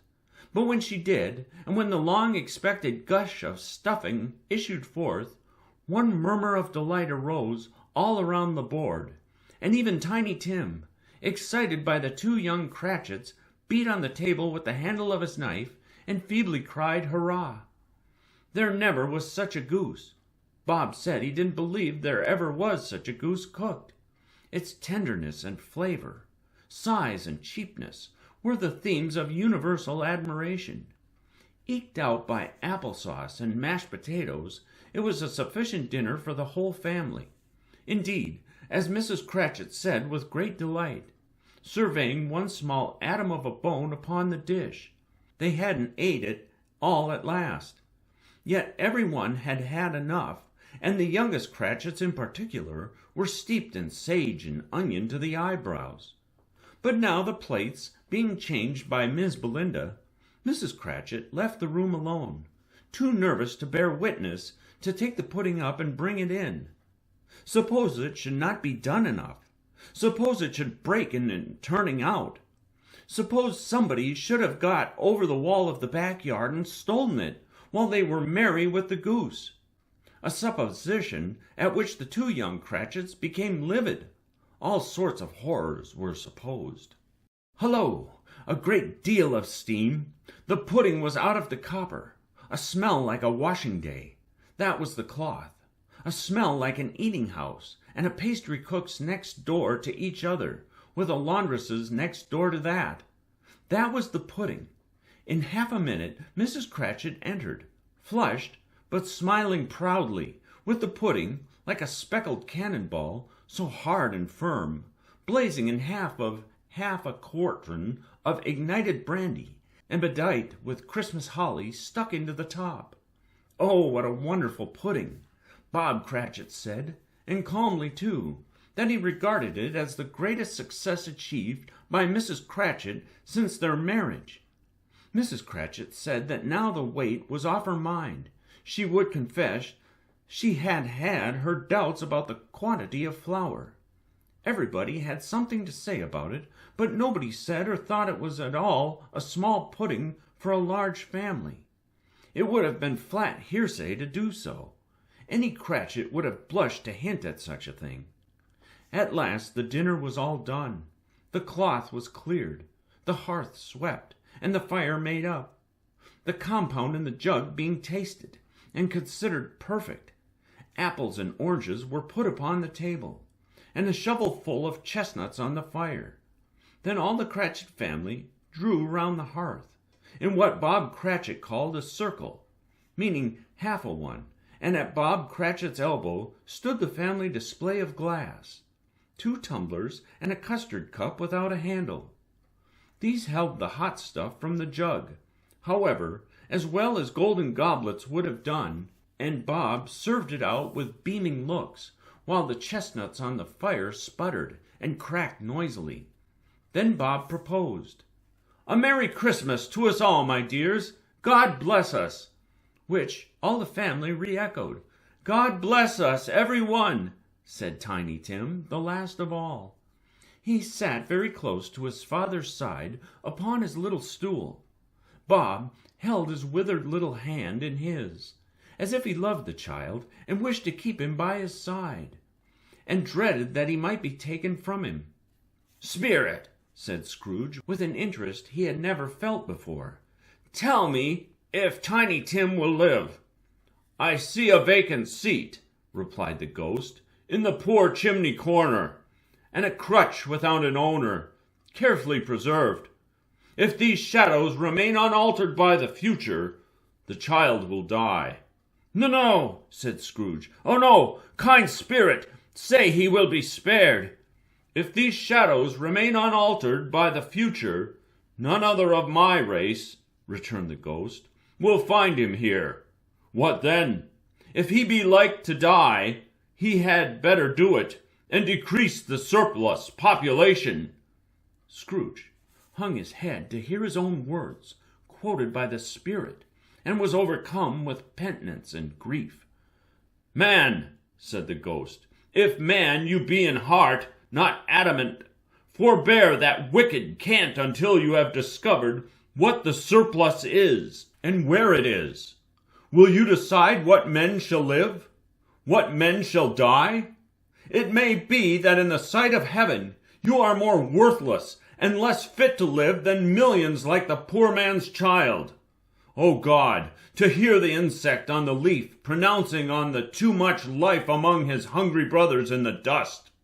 Scrooge bent before the ghost's rebuke, and trembling cast his eye upon the ground. But he raised them speedily on hearing his own name. "Mr. Scrooge," said Bob, "I'll give you Mr. Scrooge, the founder of the feast." "The founder of the feast, indeed!" cried Mrs. Cratchit, reddening. "I wish I had him here. I'd give him a piece of my mind to feast upon, and I hope he'd have a good appetite for it." "My dear," said Bob, "the children! Christmas Day!" "It should be Christmas Day, I am sure," said she, "on which one drinks the health of such an odious, stingy, hard, unfeeling man as Mr. Scrooge. You know he is, Robert. Nobody knows it better than you do. Poor fellow!" "My dear," was Bob's mild answer, "Christmas Day."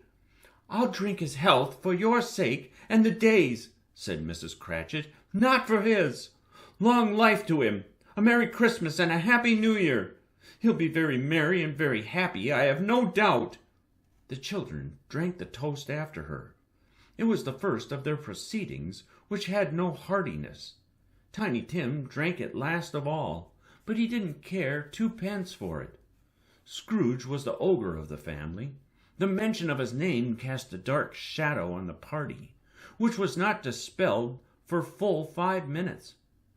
After it had passed, they were 10 times merrier than before, from the mere relief of Scrooge the Baleful being done with. Bob Cratchit told them how he had a situation in his eye for Master Peter, which would bring in, if obtained, full 5 and 6 pence weekly.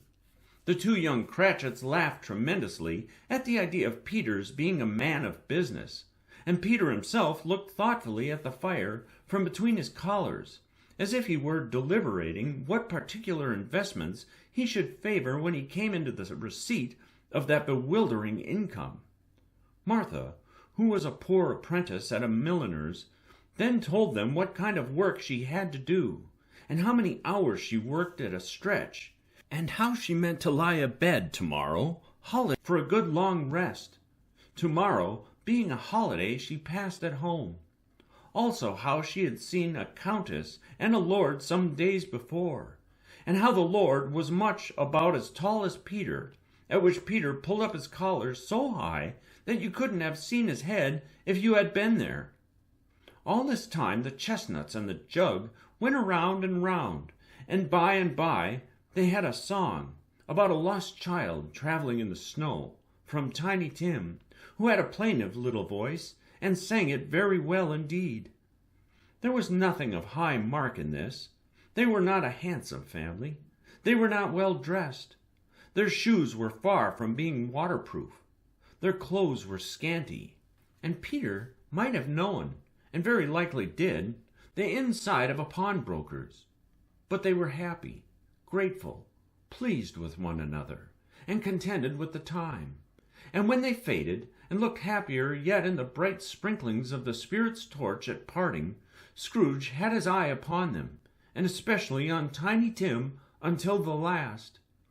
By this time it was getting dark, and snowing pretty heavily, and as Scrooge and the spirit went along the streets, the brightness of the roaring fires in kitchens, parlors, and all sorts of rooms was wonderful. Here the flickering of the blaze showed preparations for a cozy dinner, with hot plates baking through and through before the fire, and deep red curtains, ready to be drawn to shut out cold and darkness. There all the children of the house were running out into the snow to meet their married sisters, brothers, cousins, uncles, aunts, and be the first to greet them. Here, again, were shadows on the window blind of guests assembling, and there a group of handsome girls, all hooded and fur-booted, and all chattering at once, tripped lightly off to some near neighbor's house, where woe upon the single man who saw them enter, artful witches, well they knew it, in a glow. But if you had judged from the numbers of people on their way to friendly gatherings, you might have thought that no one was at home to give them welcome when they got there. Instead of every house expecting company, and piling up its fires half chimney high, blessings on it. How the ghost exulted! How it bared its breadth of breast, and opened its capacious palm, and floated on, outpouring, with a generous hand, its bright and harmless mirth on everything within its reach. The very lamplighter, who ran on before, dotting the dusky street with specks of light, and who was dressed to spend the evening somewhere, laughed out loudly as the spirit passed, though little kenned the lamplighter that he had any company but Christmas. And now, without a word of warning from the ghost, they stood upon a bleak and desert moor, where monstrous masses of rude stone were cast about, as though it were the burial place of giants, and water spread itself wheresoever it listed, or would have done so but for the frost that held it prisoner, and nothing grew but moss and furze, and coarse rank grass. Down in the west, the setting sun had left a streak of fiery red, which glared upon the desolation for an instant, like a sullen eye, and frowning lower yet, was lost in the thick gloom of darkest night. "What place is this?" asked Scrooge. "A place where miners live, who labor in the bowels of the earth," returned the spirit. "But they know me. See!" A light shone from the window of a hut, and swiftly they advanced toward it. Passing through the wall of mud and stone, they found a cheerful company assembled round a glowing fire. An old man and woman, with their children and their children's children, and another generation beyond that, all decked out gaily in their holiday attire. The old man, in a voice that seldom rose above the howling of the wind upon the barren waste, was singing them a Christmas song. It had been a very old song when he was a boy, and from time to time they all joined in the chorus. So surely as they raised their voices, the old man got quite blithe and loud, and so surely as they stopped, his vigor sank again. The spirit did not tarry here, but bade Scrooge hold his robe, and passing on above the moor, sped whither? Not to see. To see? To Scrooge's horror, looking back, he saw the last of the land, a frightful range of rocks behind them, and his ears were deafened by the thundering of water as it rolled and roared and raged among the dreadful caverns it had worn, and fiercely tried to undermine the earth. Built upon a dismal reef of sunken rocks, some league or so from shore, on which the waters chafed and dashed, the wild year through, there stood a solitary lighthouse. Great heaps of seaweed clung to its base, and storm-birds, born of the wind, one might suppose, as seaweed of the water, rose and fell about it like the waves they skimmed. But even here, two men who watched the light had made a fire, that through the loophole in the thick stone wall shed out a ray of brightness on the awful sea. Joining their horny hands over the rough table at which they sat, they wished each other Merry Christmas in their can of grog, and one of them, the elder too, with his face all damaged and scarred with hard weather, as the figurehead of an old ship might be, struck up a sturdy song that was like a gale in itself. Again the ghost sped on, above the black and heaving sea, on, until, being far away, as he told Scrooge, from any shore, they lighted on a ship. They stood beside the helmsman at the wheel, the lookout in the bow, the officers who had the watch, dark, ghostly figures in their several stations, but every man among them hummed a Christmas tune, or had a Christmas thought, or spoke below his breath to his companion of some bygone Christmas day, with homeward hopes belonging to it, and every man on board, waking or sleeping, good or bad, had had a kinder word for another on that day than on any other day in the year, and had shared to some extent in its festivities, and had remembered those he cared for at a distance, and had known that they delighted to remember him. It was a great surprise to Scrooge, while listening to the moaning of the wind, and thinking what a solemn thing it was to move on through the lonely darkness, over an unknown abyss, whose depths were secrets as profound as death. It was a great surprise to Scrooge, while thus engaged, to hear a hearty laugh. It was as much greater surprise to Scrooge to recognize it as his own nephew's, and to find himself in a bright, dry, gleaming room, with the spirit standing smiling by his side, and looking at that same nephew with approving affability. "Ha, ha!" laughed Scrooge's nephew. "Ha, ha, ha!" If you should happen, by any unlikely chance, to know a man more blessed in a laugh than Scrooge's nephew, all I can say is, I should like to know him too. Introduce him to me, and I'll cultivate his acquaintances. It is a fair, even-handed, noble adjustment of things, that while there is infection and disease and sorrow, there is nothing in the world so irresistibly contagious as laughter and good humor. When Scrooge's nephew laughed in this way, holding his sides, rolling his head, and twisting his face into the most extravagant contortions, Scrooge's niece, by marriage, laughed as heartily as he, and their assembled friends, being not a bit behindhand, roared out lustily, "Ha, ha, ha, ha, ha, ha, ha! He said that Christmas was a humbug, as I live!" cried Scrooge's nephew. "He believed it, too!" "More shame for him, Fred," said Scrooge's niece, indignantly. "Bless those women, they never do anything by halves. They are always in earnest." She was very pretty, exceedingly pretty, with a dimpled, surprised-looking, capital face, a ripe little mouth that seemed made to be kissed, as no doubt it was, all kinds of good little dots about her chin that melted into one another when she laughed, and the sunniest pair of eyes you ever saw in any little creature's head. Altogether she was what you would have called provoking, you know, but satisfactory, too. Oh, perfectly satisfactory.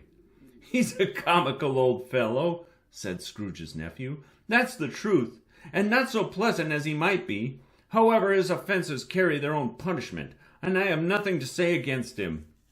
"I'm sure he is very rich, Fred," hinted Scrooge's niece. "At least, you will always tell me so."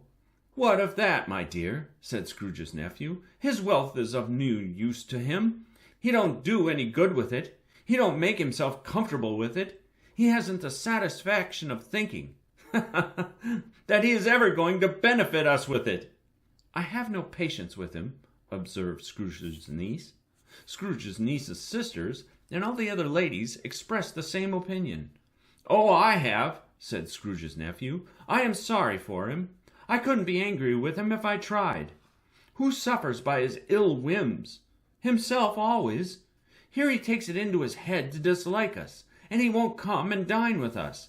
What's the consequence? You don't lose much of a dinner." "Indeed, I think he loses a very good dinner," interrupted Scrooge's niece. Everybody else said the same, and they must be allowed to have been competent judges, because they had just had dinner, and, with the dessert upon the table, were clustered round the fire by lamplight. "Well, I'm very glad to hear it," said Scrooge's nephew, "because I haven't great faith in these young housekeepers. What do you say, Topper?"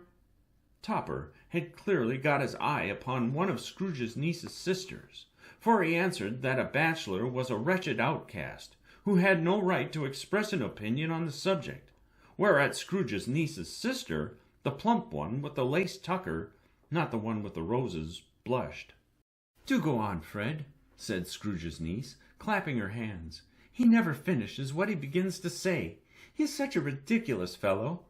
Scrooge's nephew revelled in another laugh, and as it was impossible to keep the infection off, though the plump sister tried hard to do it with aromatic vinegar, his example was unanimously followed.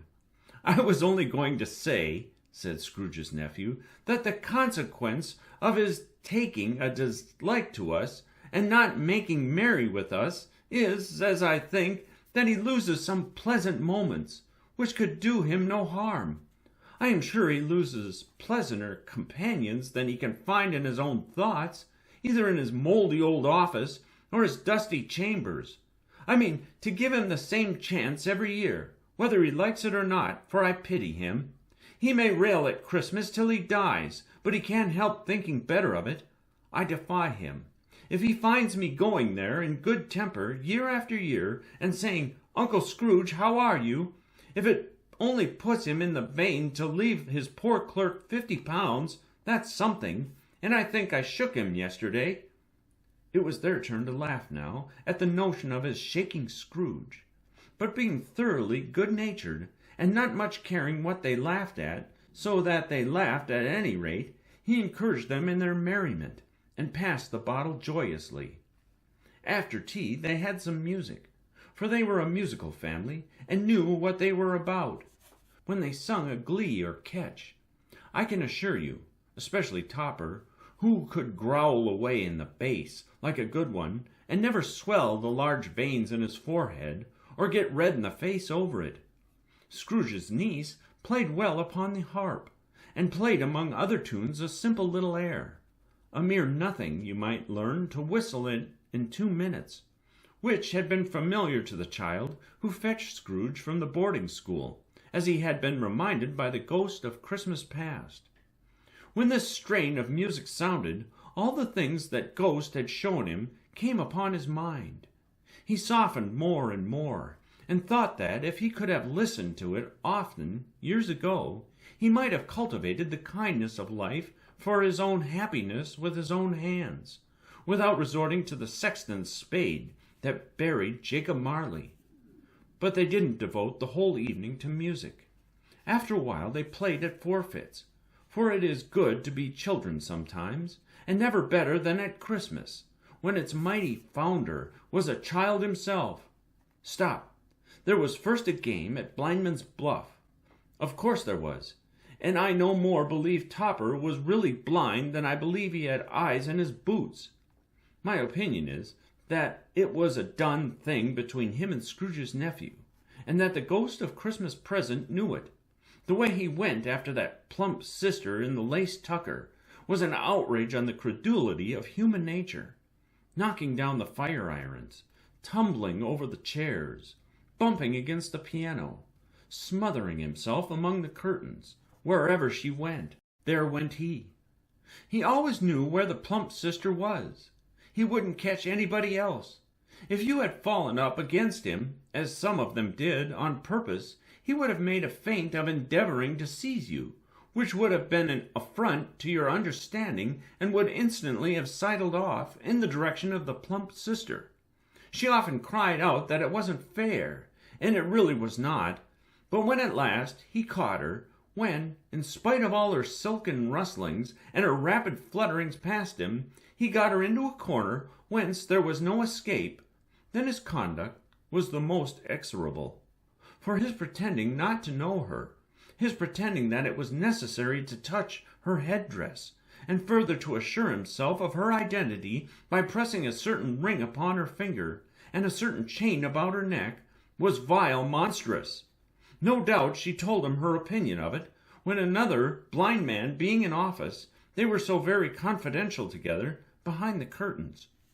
Scrooge's niece was not one of the blind man's buff party, but was made comfortable with a large chair and a footstool in a snug corner, where the Ghost and Scrooge were close behind her. But she joined in the forfeits, and loved her love to admiration with all the letters of the alphabet. Likewise, at the game of how, when, and where, she was very great, and to the secret joy of Scrooge's nephew, beat her sisters hollow, though they were sharp girls too, as I could have told you. There might have been 20 people there, young and old, but they all played, and so did Scrooge, for wholly forgetting the interest he had in what was going on, that his voice made no sound in their ears. He sometimes came out with his guess quite loud, and very often guessed quite right too, for the sharpest needle best Whitechapel warranted not to cut in the eye was not sharper than Scrooge, blunt as he took it in his head to be. The Ghost was greatly pleased to find him in this mood, and looked upon him with such favor that he begged like a boy to be allowed to stay until the guests departed. But this, the spirit said, could not be done. "Here is a new game," said Scrooge. "1 half-hour, spirit, only one." It was a game called Yes and No, where Scrooge's nephew had to think of something, and the rest find out what, he only answering to their questions yes or no, as the case was. The brisk fire of questioning to which he was exposed elicited from him that he was thinking of an animal, a live animal rather than a disagreeable animal, a savage animal, an animal that growled and grunted sometimes, and talked sometimes, and lived in London, and walked about the streets, and wasn't made a show of, and wasn't led by anybody, and didn't live in a menagerie, and was never killed in a market, and was not a horse, or an ass, or a cow, or a bull, or a tiger, or a dog, or a pig, or a cat, or a bear. At every fresh question that was put to him, this nephew burst into a fresh roar of laughter, and was so inexpressibly tickled that he was obliged to get up off the sofa and stamp.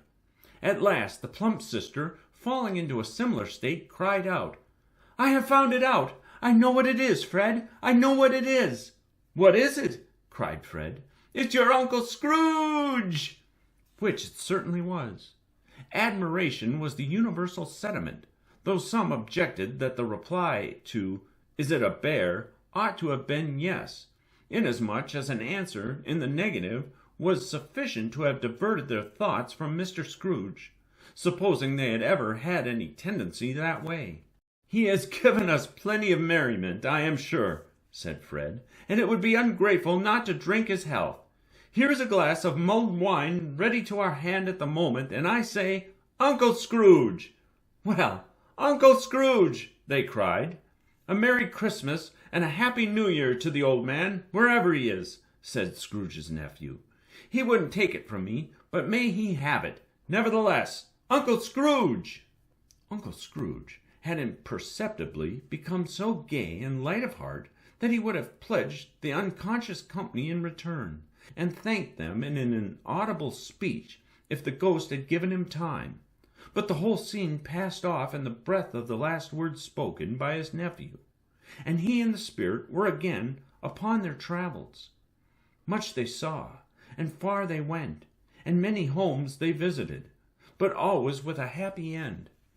The spirit stood beside sick beds, and they were cheerful on foreign lands, and they were close at home by struggling men, and they were patient in their greater hope, by poverty, and it was rich, in almshouse, hospital, and jail, in misery's every refuge, where vain man in his little brief authority had not made fast the door, and barred the spirit out. He left his blessing and taught Scrooge his precepts. It was a long night, if it were only a night, but Scrooge had his doubts of this, because the Christmas holidays appeared to be condensed into the space of time they passed together. It was strange, too, that while Scrooge remained unaltered in his outward form, the ghost grew older, clearly older. Scrooge had observed this change, but never spoke of it until they left a children's 12th night party, when, looking at the spirit as they stood together in an open place, he noticed that its hair was gray. "Are spirits' lives so short?" asked Scrooge. "My life upon this globe is very brief," replied the ghost. "It ends tonight." "Tonight!" cried Scrooge. "Tonight, at midnight! Hark! The time is drawing near." The chimes were ringing the 3/4 past 11 at that moment. "Forgive me if I am not justified in what I ask," said Scrooge, looking intently at the spirit's robe, "but I see something strange, and not belonging to yourself, protruding from your skirts. Is it a foot or a claw?" "It might be a claw, for the flesh there is upon it," was the spirit's sorrowful reply. "Look here." From the foldings of its robe it brought 2 children, wretched, abject, frightful, hideous, miserable. They knelt down at its feet and clung upon the outside of its garment. "Oh, man, look here! Look down here!" exclaimed the ghost.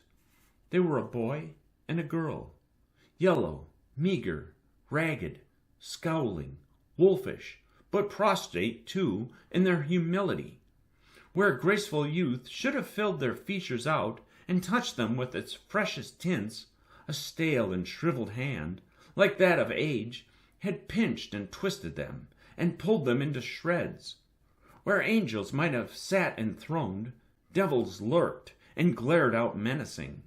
No change, no degradation, no perversion of humanity in any grade through all the mysteries of wonderful creation has monsters half so horrible and dread. Scrooge started back, appalled, having them shown to him in this way. He tried to say they were fine children, but the words choked themselves, rather than be parties to a lie of such enormous magnitude.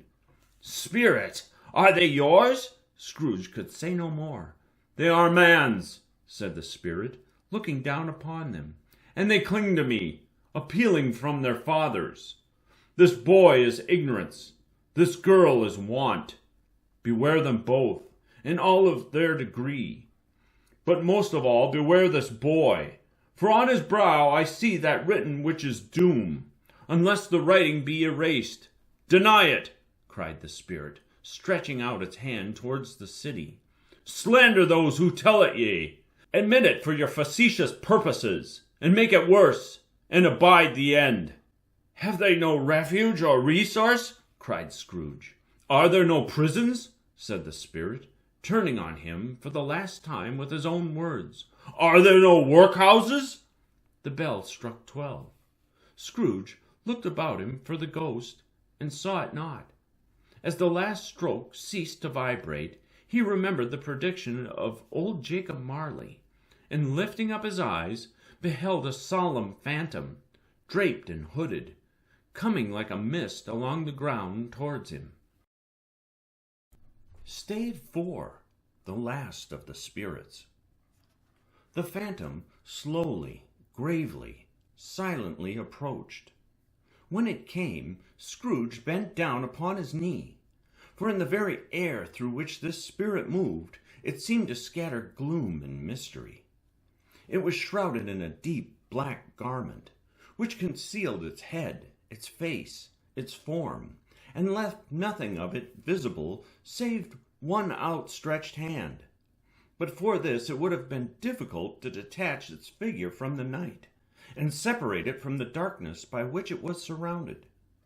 He felt that it was tall and stately when it came beside him, and that its mysterious presence filled him with a solemn dread.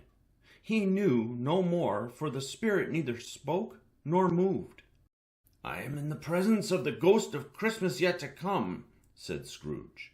The spirit answered not, but pointed onward with its hand. You are about to show me shadows of the things that have not happened, but will happen in the time before us, Scrooge pursued. Is that so, spirit? The upper portion of the garment was contracted for an instant in its folds, as if the spirit had inclined its head. That was the only answer he received. Although well used to ghostly company by this time, Scrooge feared the silent shape so much that his legs trembled beneath him, and he found that he could hardly stand when he prepared to follow it. The spirit pauses a moment, as observing his condition and giving him time to recover. But Scrooge was all the worse for this. It thrilled him with a vague, uncertain horror to know that behind the dusky shroud there were ghostly eyes intently fixed upon him, while he, though he stretched his own to the utmost, could see nothing but a spectral hand and one great heap of black. Ghost of the future, he exclaimed, I fear you more than any spectre I have seen, but as I know your purpose is to do me good, and as I hope to live to be another man from what I was, I am prepared to bear you company, and do it with a thankful heart. Will you not speak to me? It gave him no reply. The hand was pointed straight before them. Lead on, said Scrooge. Lead on. The night is waning fast, and it is precious time to me. I know. Lead on, spirit. The phantom moved away as it had come towards him. Scrooge followed in the shadow of its dress, which bore him up, he thought, and carried him along. They scarcely seemed to enter the city, for the city rather seemed to spring up about them, and encompass them of its own act. But there they were, in the heart of it, on 'change amongst the merchants, who hurried up and down, and chinked the money in their pockets, and conversed in groups, and looked at their watches, and trifled thoughtfully with their great gold seals, and so forth, as Scrooge had seen them often. The spirit stopped beside one little knot of businessmen. Observing that the hand was pointed to them, Scrooge advanced to listen to their talk. No, said a great fat man with a monstrous chin. I don't know much about it either way. I only know he's dead. When did he die? Inquired another. Last night, I believe. Why, what was the matter with him? Asked a third, taking a vast quantity of snuff out of a very large snuff-box. I thought he'd never die. God knows, said the first with a yawn. What has he done with his money? Asked a red-faced gentleman with a pendulous excrescence on the end of his nose that shook like the gills of a turkey-cock. I haven't heard, said the man with the large chin, yawning again. Left it to his company, perhaps. He hasn't left it to me, that's all I know. This pleasantry was received with a general laugh. "It's likely to be a very cheap funeral," said the same speaker, "for upon my life I don't know of anybody to go to it. Suppose we make up a party and volunteer?" "I don't mind going if a lunch is provided," observed the gentleman with the excrescence on his nose. "But I must be fed if I make one." Another laugh. "Well, I am the most disinterested among you, after all," said the first speaker, "for I never wear black gloves, and I never eat lunch. But I'll offer to go if anybody else will. When I come to think of it, I'm not at all sure that I wasn't his most particular friend, for we used to stop and speak whenever we met. Bye-bye." Speakers and listeners strolled away and mixed with other groups. Scrooge knew the men and looked towards the spirit for an explanation. The phantom glided on into a street. Its finger pointed to two persons meeting.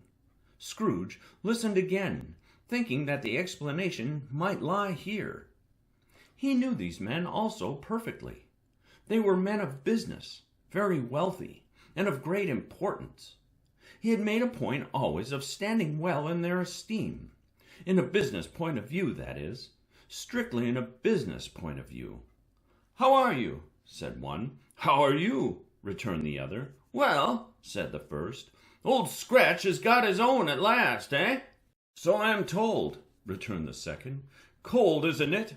Seasonable for Christmas time. You're not a skater, I suppose?" No, something else to think of. Good morning." Not another word. That was their meeting, their conversation, and their parting. Scrooge was at first inclined to be surprised that the spirit should attach importance to conversations apparently so trivial. But feeling assured that they must have some hidden purpose, he set himself to consider what it was likely to be.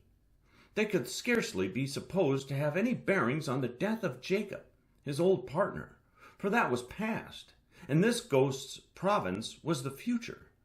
Nor could he think of anyone immediately connected with himself to whom he could apply them, but nothing doubting that to whomsoever they applied they had some latent moral for his own improvement. He resolved to treasure up every word he heard, and everything he saw, and especially to observe the shadow of himself when it appeared, for he had an expectation that the conduct of his future self would give him the clue he missed, and would render the solution of these riddles easy. He looked about in that very place for his own image, but another man stood in his accustomed corner, and though the clock pointed to his usual time of day for being there, he saw no likeness of himself among the multitudes that poured in through the porch. It gave him little surprise, however, for he had been revolving in his mind a change of life, and thought and hoped he saw his new-born resolutions carried out in this. Quiet and dark, beside him stood the phantom, with its outstretched hand. When he roused himself from his thoughtful quest, he fancied from the turn of the hand, and its situation in reference to himself, that the unseen eyes were looking at him keenly. It made him shudder and feel very cold. They left the busy scene and went into an obscure part of the town, where Scrooge had never penetrated before, although he recognized its situation and its bad repute. The ways were foul and narrow, the shops and houses wretched, the people half naked, drunken, slipshod, ugly. Alleys and archways, like so many cesspools, disgorged their offenses of smell and dirt and life upon the straggling streets, and the whole quarter reeked with crime, with filth and misery. Far in this den of infamous resort there was a low-browed, beetling shop, below a penthouse roof, where iron, old rags, bottles, bones, and greasy offal were bought. Upon the floor within were piled up heaps of rusty keys, nails, chains, hinges, files, scales, weights, and refuse iron of all kinds. Secrets that few would like to scrutinize were bred and hidden in the mountains of unseemly rags, masses of corrupted fat, and sepulchres of bones. Sitting in among the wares he dealt in by a charcoal stove made of old bricks, was a gray-haired rascal, nearly 70 years of age, who had screened himself from the cold air without by a frowsy curtaining of miscellaneous tatters, hung upon a line, and smoked his pipe in all the luxury of calm retirement. Scrooge and the Phantom came into the presence of this man, just as a woman with a heavy bundle slunk into the shop. But she had scarcely entered when another woman, similarly laden, came in too, and she was closely followed by a man in faded black, who was no less startled by the sight of them than they had been upon the recognition of each other. After a short period of blank astonishment, in which the old man with the pipe had joined them, they all three burst into a laugh. "Let the charwoman alone to be the first," cried she who had entered first. "Let the laundress alone to be the second, and let the undertaker's man alone to be the third. Look here, old Joe, here's a chance, if we haven't all three met here without meaning it." "You couldn't have met in a better place," said old Joe, removing his pipe from his mouth. "Come into the parlor. You were made free of it long ago, you know, and the other two ain't strangers. Stop till I shut the door of the shop. Ah, how it shrieks! There, ain't such a rusty bit of metal in the place as its own hinges, I believe, and I'm sure there's no such old bones here as mine. We're all suitable to our calling. We're well matched. Come into the parlor. Come into the parlor." The parlor was the space behind the screen of rags. The old man raked the fire together with an old stair-rod, and having trimmed his smoky lamp, for it was night, with the stem of his pipe, put it in his mouth again. While he did this, the woman who had already spoken threw her bundle on the floor and sat down in a flaunting manner on a stool, crossing her elbows on her knees, and looking with a bold defiance at the other two. "What odds, then? What odds, Mrs. Dilber?" said the woman. "Every person has a right to take care of themselves. He always did." "That's true indeed," said the laundress. "No man more so." "Why, then, don't stand staring as if you was afraid, woman. Who's the wiser? We're not going to pick holes in each other's coats, I suppose." "No, indeed," said Mrs. Dilber and the man together. "We should hope not." "Very well, then," cried the woman. "That's enough. Who's the worse for the loss of a few things like these? Not a dead man, I suppose?" "No, indeed," said Mrs. Dilber, laughing. "If he wanted to keep 'em after he was dead, a wicked old screw," pursued the woman, "why wasn't he natural in his lifetime?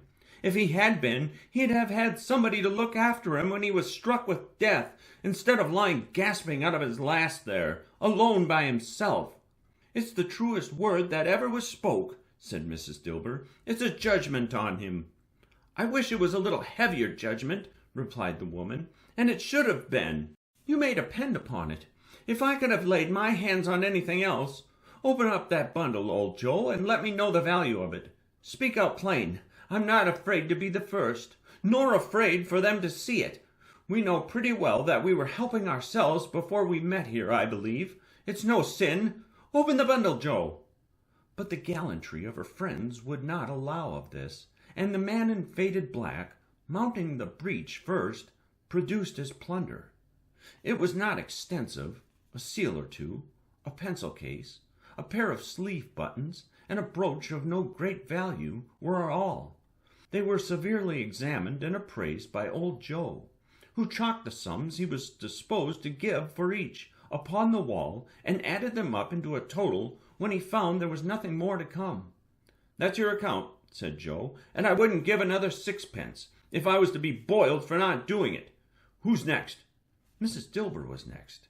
Sheets and towels, a little wearing apparel, 2 old-fashioned silver teaspoons, a pair of sugar tongs, and a few boots. Her account was stated on the wall in the same manner. "I always give too much to ladies. It's a weakness of mine, and that's the way I ruin myself," said old Joe. "That's your account. If you asked me for another penny and made it an open question, I'd repent of being so liberal and knock off half a crown." "And now undo my bundle, Joe," said the first woman. Joe went down on his knees for the greater convenience of opening it, and having unfastened a great many knots, dragged out a large and heavy roll of some dark stuff. "What do you call this?" said Joe. "Bed curtains?" "Ah," returned the woman, laughing and leaning forward on her crossed arms. "Bed curtains! You don't mean to say you took them down, rings and all, with him lying there?" said Joe. "Yes, I do," replied the woman. "Why not?" "You were born to make your fortune," said Joe, "and you'll certainly do it." "I certainly shan't hold my hand when I can get anything in it by reaching it out, for the sake of such a man as he was. I promise you, Joe," returned the woman coolly. "Don't drop that oil upon the blankets now." "His blankets?" asked Joe. "Who else do you think?" replied the woman. "He isn't likely to take cold without them, I dare say. I hope he didn't die of anything catching, eh?" said old Joe, stopping in his work and looking up. "Don't you be afraid of that," returned the woman. "I ain't so fond of his company that I'd loiter about him for such things, if he did. Ah, you may look through that shirt till your eyes ache, but you won't find a hole in it, nor a threadbare place. It's the best he had, and a fine one, too. They'd have wasted it if it hadn't been for me." "What do you call wasting of it?" asked old Joe.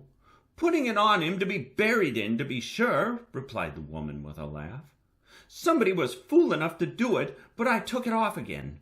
If calico ain't good enough for such a purpose, it isn't good enough for anything.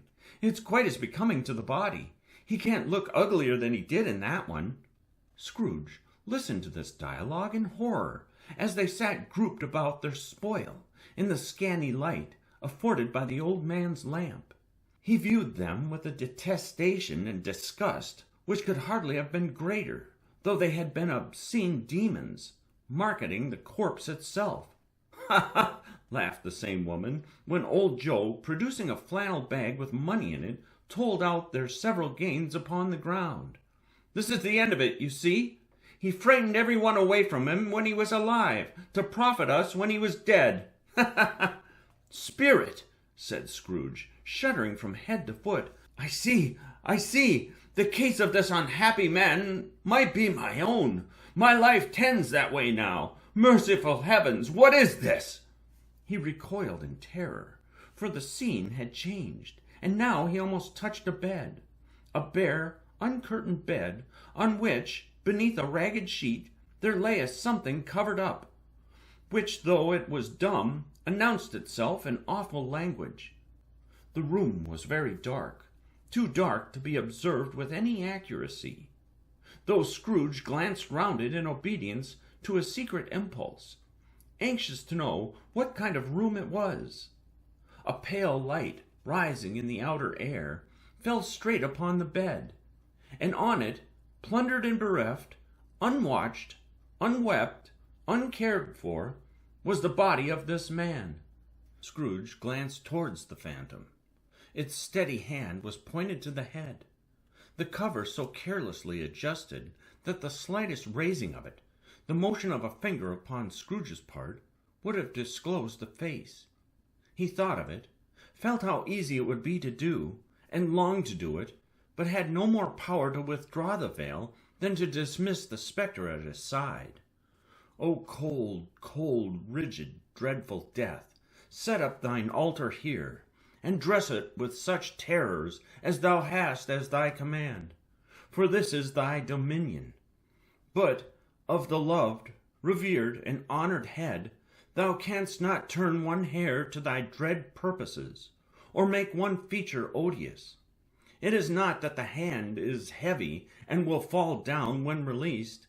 It is not that the heart and pulse are still, but that the hand was open, generous and true, the heart brave, warm and tender, and the pulse a man's. Strike, shadow, strike, and see his good deeds springing from the wound, to sow the world with life immortal." No voice pronounced these words in Scrooge's ears, and yet he heard them when he looked upon the bed. He thought, if this man could be raised up now, what would be his foremost thoughts?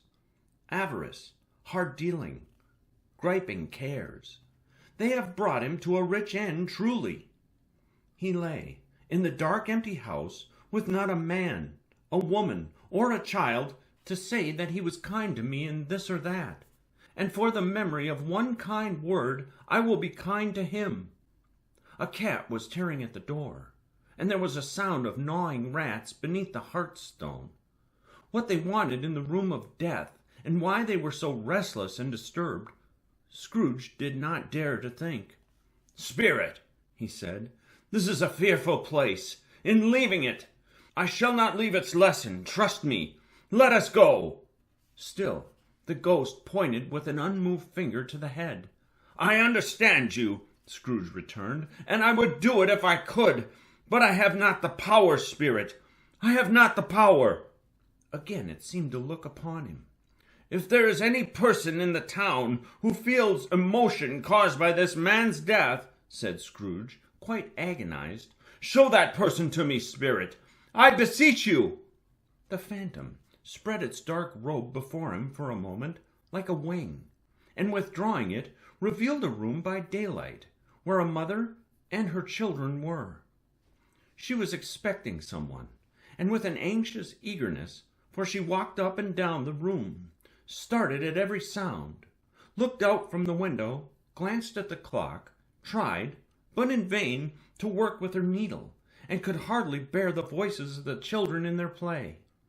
At length the long-expected knock was heard. She hurried to the door and met her husband, a man whose face was careworn and depressed, though he was young.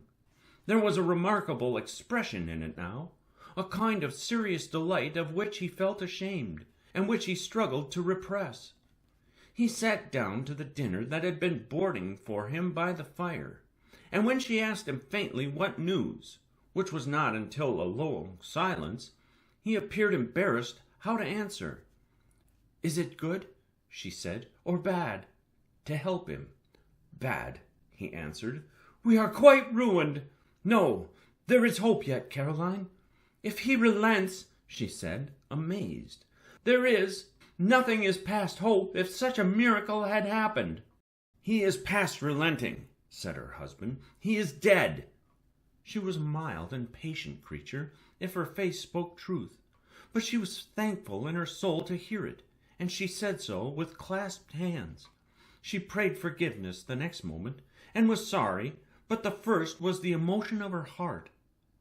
"What the half-drunken woman whom I told you of last night said to me when I tried to see him and obtain a week's delay, and what I thought was a mere excuse to avoid me, turns out to have been quite true. He was not only very ill, but dying then. To whom will our debt be transferred? I don't know, but before that time we shall be ready with the money, and even though we were not, it would be a bad fortune indeed to find so merciless a creditor and his successor. We may sleep tonight with light hearts, Caroline." Yes, soften it as they would, their hearts were lighter.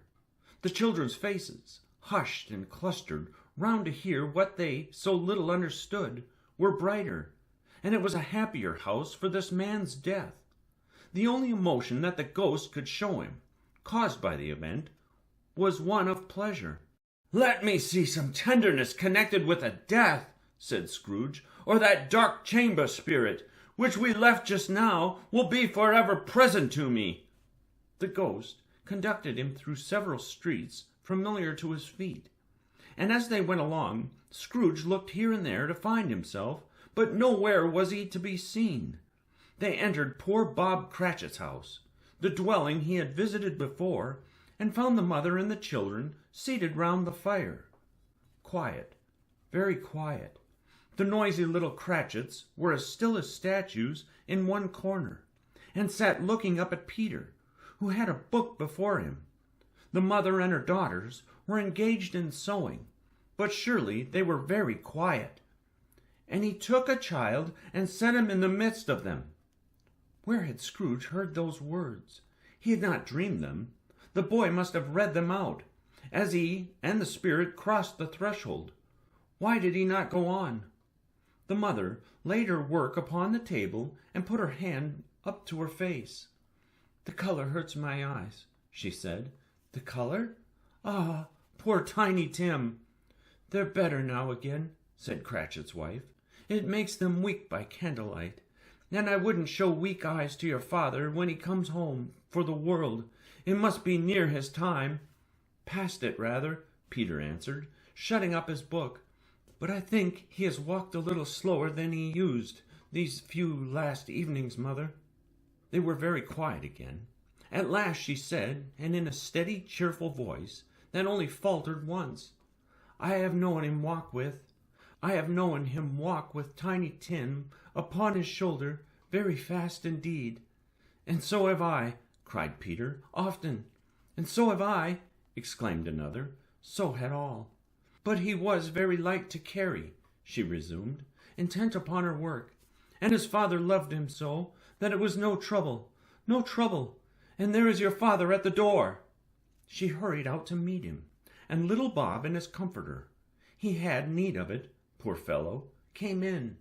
His tea was ready for him on the hob, and they all tried who should help him to it most.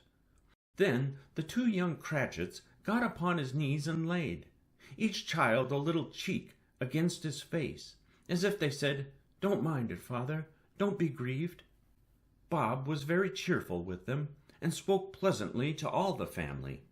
He looked at the work upon the table, and praised the industry and speed of Mrs. Cratchit and the girls. They would be done long before Sunday, he said. "Sunday? You went today, then, Robert?" said his wife. "Yes, my dear," returned Bob. "I wish you could have gone. It would have done you good to see how green a place it is, but you'll see it often. I promised him that I would walk there on a Sunday. My little child," cried Bob, "my little child!" He broke down all at once. He couldn't help it. If he could have helped it, he and his child would have been farther apart, perhaps, than they were. He left the room and went upstairs into the room above, which was lighted cheerfully and hung with Christmas. There was a chair set close beside the child, and there were signs of someone having been there lately. Poor Bob sat down in it, and when he had thought a little and composed himself, he kissed the little face. He was reconciled to what had happened, and he went down again quite happy.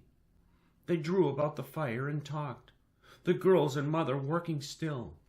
Bob told them of the extraordinary kindness of Mr. Scrooge's nephew, whom he had scarcely seen but once, and who, meeting him in the street that day, and seeing that he looked just a little down, you know, said Bob, inquired what had happened to distress him. "On which," said Bob, "for he is the pleasantest spoken gentleman you ever heard, I told him, 'I am heartily sorry for it, Mr. Cratchit,' he said, 'and heartily sorry for your good wife.'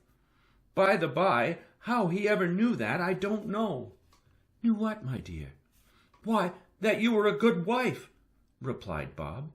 "Everybody knows that," said Peter. "Very well observed, my boy," cried Bob. "I hope they do.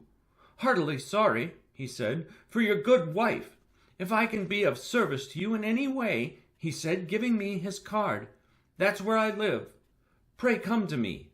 Now it wasn't, cried Bob, for the sake of anything he might be able to do for us, so much as for his kind way, that this was quite delightful. It really seemed as if he had known our Tiny Tim, and felt with us. "I'm sure he's a good soul," said Mrs. Cratchit. "You would be sure of it, my dear," returned Bob, "if you saw and spoke to him. I shouldn't be at all surprised. Mark what I say, if he got Peter a better situation.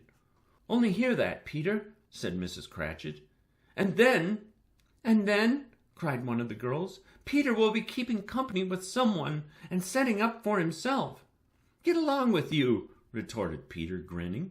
"It's just as likely as not," said Bob, "one of these days, though there's plenty of time for that, my dear.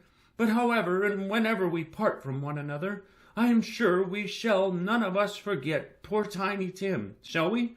Or this first parting that there was among us." "Never, father," cried they all. "And I know," said Bob, "I know, my dears, that when we recollect how patient and how mild he was, although he was a little child, we shall not quarrel easily among ourselves and forget poor Tiny Tim in doing it." "No, never, father," they all cried again. "I am very happy," said little Bob. "I am very happy." Mrs. Cratchit kissed him. His daughters kissed him. The two young Cratchits kissed him, and Peter and himself shook hands. Spirit of Tiny Tim, thy childish essence was from God. Spectre, said Scrooge, something informs me that our parting moment is at hand. I know it, but I know not how. Tell me what man that was whom we saw lying dead. The ghost of Christmas yet to come conveyed him, as before, though at a different time, he thought. Indeed, there seemed no order in these later visions, save that they were in the future, into the resorts of business men, but showed him not himself.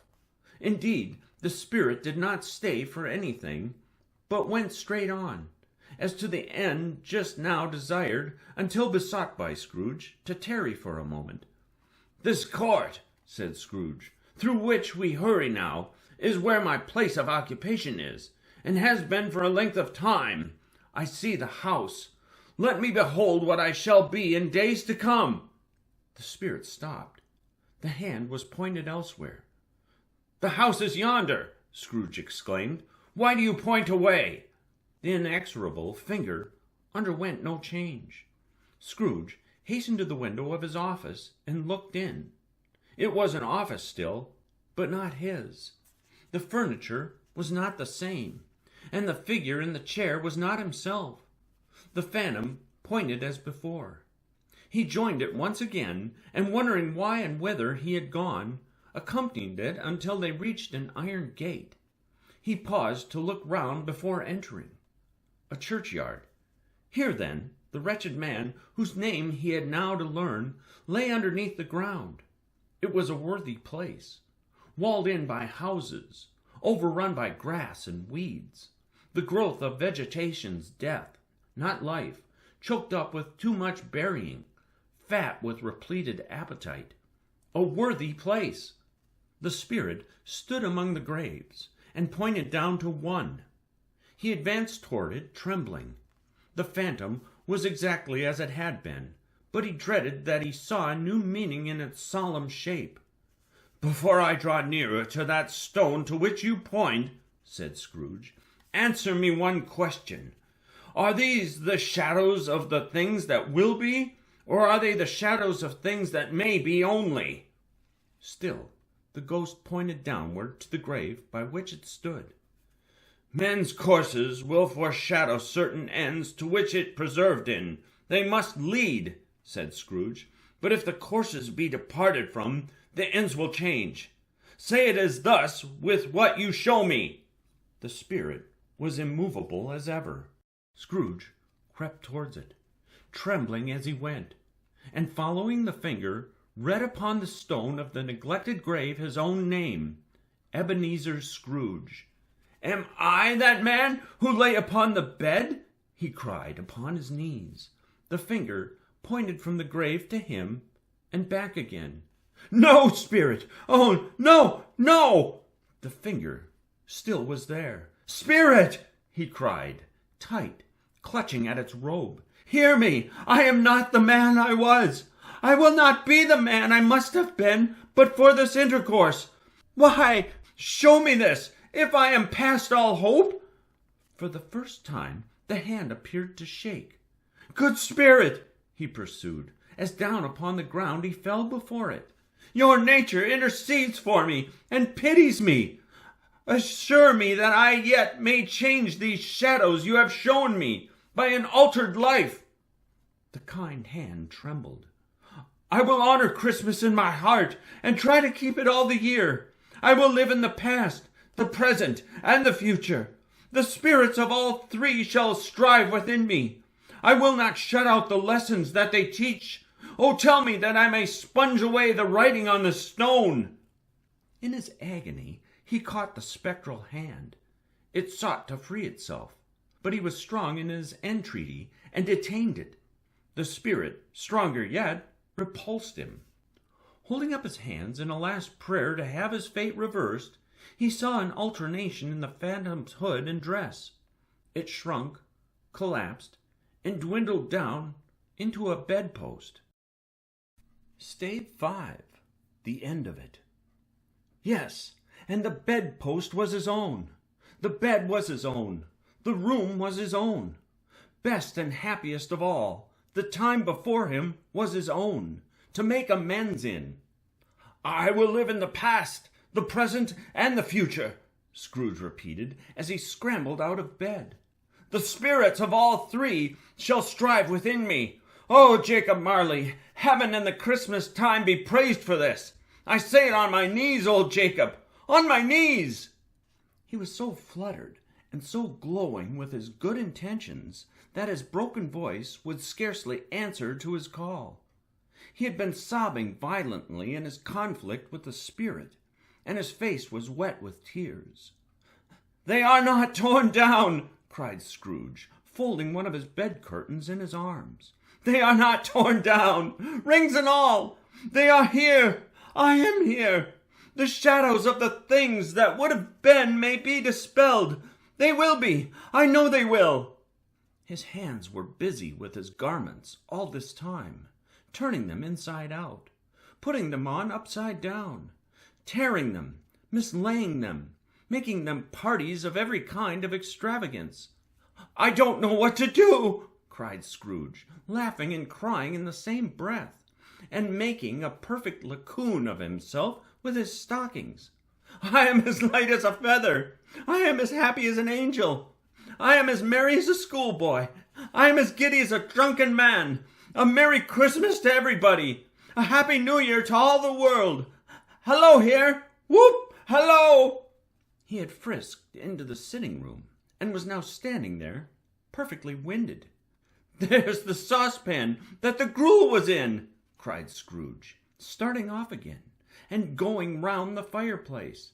"There's the door by which the ghost of Jacob Marley entered.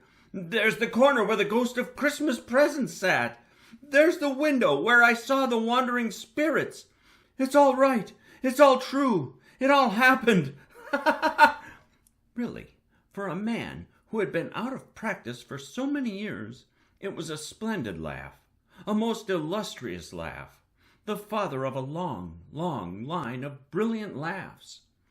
"I don't know what day of the month it is," said Scrooge. "I don't know how long I've been among the spirits.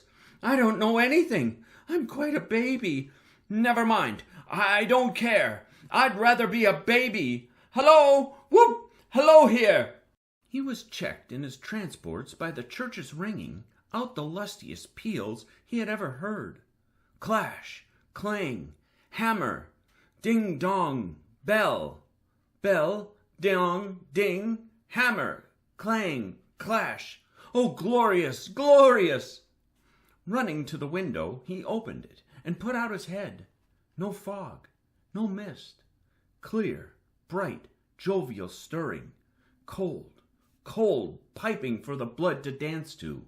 Golden sunlight, heavenly sky, sweet fresh air, merry bells. Oh, glorious, glorious!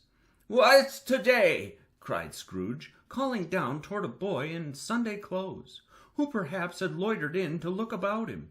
"Eh?" returned the boy, with all his might of wonder. "What's today, my fine fellow?" said Scrooge. "Today?" replied the boy. "Why, Christmas Day." "It's Christmas Day," said Scrooge to himself. "I haven't missed it. The spirits have done it all in one night. They can do anything they like. Of course they can. Of course they can. Hello, my fine fellow." "Hello," returned the boy. "Do you know the poulterers in the next street but one at the corner?" Scrooge inquired. "I should hope I did," replied the lad. "An intelligent boy," said Scrooge. "A remarkable boy. Do you know whether they've sold the prize turkey that was hanging up there? Not the little prize turkey, the big one." "What, the one as big as me?" returned the boy. "What a delightful boy," said Scrooge. "It's a pleasure to talk to him. Yes, my buck." "It's hanging there now," replied the boy. "Is it?" said Scrooge. "Go and buy it." Exclaimed the boy. No, said Scrooge. "I am in earnest. Go and buy it, and tell them to bring it here, that I may give them direction where to take it. Come back with the man, and I'll give you a shilling. Come back within less than 5 minutes, and I'll give you half a crown." The boy was off like a shot. He must have had a steady hand at a trigger, who could have got a shot off half so fast. "I'll send it to Bob Cratchit's," whispered Scrooge, rubbing his hands and splitting with a laugh. "He shan't know who sends it. It's twice the size of Tiny Tim. Joe Miller never made such a joke as sending it to Bob's will be." The hand in which he wrote the address was not a steady one, but write it he did, somehow, and went downstairs to open the street door, ready for the coming of the poulterer's man. As he stood there, waiting his arrival, the knocker caught his eye. "I shall love it as long as I live," cried Scrooge, patting it with his hand. "I scarcely ever looked at it before. What an honest expression it has in its face! It's a wonderful knocker. Here's the turkey. Hallo, whoop! How are you? Merry Christmas!" It was a turkey. He never could have stood upon his legs, that bird. He would have snapped them off short on a minute, like sticks of sealing wax. "Why, it's impossible to carry that to Camden Town," said Scrooge. "You must have a cab." The chuckle with which he said this, and the chuckle with which he paid for the turkey, and the chuckle with which he paid for the cab, and the chuckle with which he recompensed the boy, were only to be exceeded by the chuckle with which he sat down breathless in his chair again, and chuckled till he cried. Shaving was not an easy task, for his hand continued to shake very much, and shaving requires attention, even when you don't dance while you are at it. But if he had cut the end off his nose, he would have put a piece of sticking plaster over it, and been quite satisfied. He dressed himself in all his best, and at last got out into the streets. The people were by this time pouring forth, as he had seen them with the ghost of Christmas present, and walking with his hands behind him, Scrooge regarded every one with a delighted smile. He looked so irresistibly pleasant, in a word, that 3 or 4 good-humored fellows said, "Good morning, sir. A Merry Christmas to you." And Scrooge said often afterwards that of all the blithe sounds he had ever heard, those were the blithest in his ears. He had not gone far, when coming on towards him, he beheld the portly gentleman, who had walked into his counting-house the day before, and said, "Scrooge and Marley's, I believe?" It sent a pang across his heart to think how this old gentleman would look upon him when they met, but he knew what path lay straight before him, and he took it.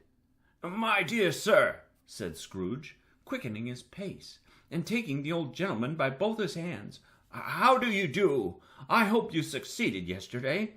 It was very kind of you. A Merry Christmas to you, sir." "Mr. Scrooge?" "Yes," said Scrooge, "that is my name, and I fear it may not be pleasant to you. Allow me to ask your pardon, and will you have the goodness—" "Here," Scrooge whispered in his ear. "Lord bless me!" cried the gentleman, as if his breath were taken away. "My dear Mr. Scrooge, are you serious?" "If you please," said Scrooge, "not a farthing less. A great many back payments are included in it, I assure you. Will you do me that favor?" "My dear sir," said the other, shaking hands with him, "I don't know what to say to such "Don't say anything, please," retorted Scrooge. "Come and see me. Will you come and see me?" "I will," cried the old gentleman, and it was clear he meant to do it. "Thank ye," said Scrooge. "I am much obliged to you. I thank you 50 times. Bless you." He went to church, and walked about the streets, and watched the people hurrying to and fro, and patted children on the head, and questioned beggars, and looked down into the kitchens of houses, and up to the windows, and found that everything could yield him pleasure. He had never dreamed that any walk, that anything, could give him so much happiness. In the afternoon he turned his steps towards his nephew's house. He passed the door a dozen times before he had the courage to go up and knock, but he made a dash and did it. "Is your master at home, my dear?" said Scrooge to the girl. "Nice girl, very." "Yes, sir." "Where is he, my love?" said Scrooge. "He's in the dining-room, sir, along with mistress. I'll show you upstairs, if you please." "Thank ye. He knows me," said Scrooge, with his hand already on the dining-room lock. "I'll go in here, my dear." He turned it gently, and sidled his face in round the door. They were looking at the table, which was spread out in great array, for these young housekeepers are always nervous on such points, and like to see that everything is right. "Fred!" said Scrooge. Dear heart alive, how his niece by marriage started! Scrooge had forgotten, for the moment, about her sitting in the corner with the footstool, or he wouldn't have done it on any account. "Why, bless my soul!" cried Fred. "Who's that?" "It's I, your Uncle Scrooge. I have come to dinner. Will you let me in, Fred?" Let him in? It is a mercy he didn't shake his arm off. He was at home in 5 minutes. Nothing could be heartier. His niece looked just the same. So did Topper when he came. So did the plump sister when she came. So did every one when they came. Wonderful party, wonderful games, wonderful unanimity, wonderful happiness. But he was early at the office next morning. Oh, he was early there. If he could only be there first, and catch Bob Cratchit coming late. That was the thing he had set his heart upon. And he did it. Yes, he did. The clock struck 9. No Bob. 1/4 past. No Bob. He was full 18 minutes and a half behind his time. Scrooge sat with his door wide open, that he might see him come into the tank. His hat was off before he opened the door. His comforter, too. He was on his stool in a jiffy, driving away with his pen as if he were trying to overtake 9 o'clock. "Hello!" growled Scrooge, in his accustomed voice, as near as he could feign it. "What do you mean by coming here at this time of day?" "I am very sorry, sir," said Bob. "I am behind my time." "You are?" repeated Scrooge. "Yes, I think you are. Step this way, sir, if you please." "It's only once a year, sir," pleaded Bob, appearing from the tank. "It shall not be repeated. I was making rather merry yesterday, sir." "Now, I'll tell you what, my friend," said Scrooge. "I am not going to stand this sort of thing any longer. And therefore," he continued, leaping from his stool and giving Bob such a dig in the waistcoat that he staggered back into the tank again, "and therefore I am about to raise your salary." Bob trembled, and got a little nearer to the ruler. He had a momentary idea of knocking Scrooge down with it, holding him, and calling to the people in the court for help, and a straight waistcoat. "A Merry Christmas, Bob," said Scrooge, with an earnestness that could not be mistaken, as he clapped him on the back. "A merrier Christmas, Bob, my good fellow, than I have ever given you for many a year. I'll raise your salary, and endeavor to assist your struggling family, and we will discuss your affairs this very afternoon over a Christmas bowl of smoking bishop, Bob. Make up the fires, and buy another coal scuttle before you dot another I, Bob Cratchit." Scrooge was better than his word. He did it all, and infinitely more. And to Tiny Tim, who did not die, he was a second father. He became as good a friend as good a master, and as good a man as the good old city knew, or any other good old city, town, or borough in the good old world. Some people laughed to see the alteration in him, but he let them laugh, and little heeded them, for he was wise enough to know that nothing ever happened on this globe for good, at which some people did not have their fill of laughter in the outset. And knowing that such as these would be blind anyway, he thought it quite as well that they should wrinkle up their eyes in grins, as have the milady in less attractive forms. His own heart laughed, and that was quite enough for him. He had no further intercourse with spirits, but lived upon the total abstinence principle, ever afterwards, and it was always said of him that he knew how to keep Christmas well, if any man alive possessed the knowledge. May that be truly said of us, and all of us, and so, as Tiny Tim observed, God bless us, every one. The end.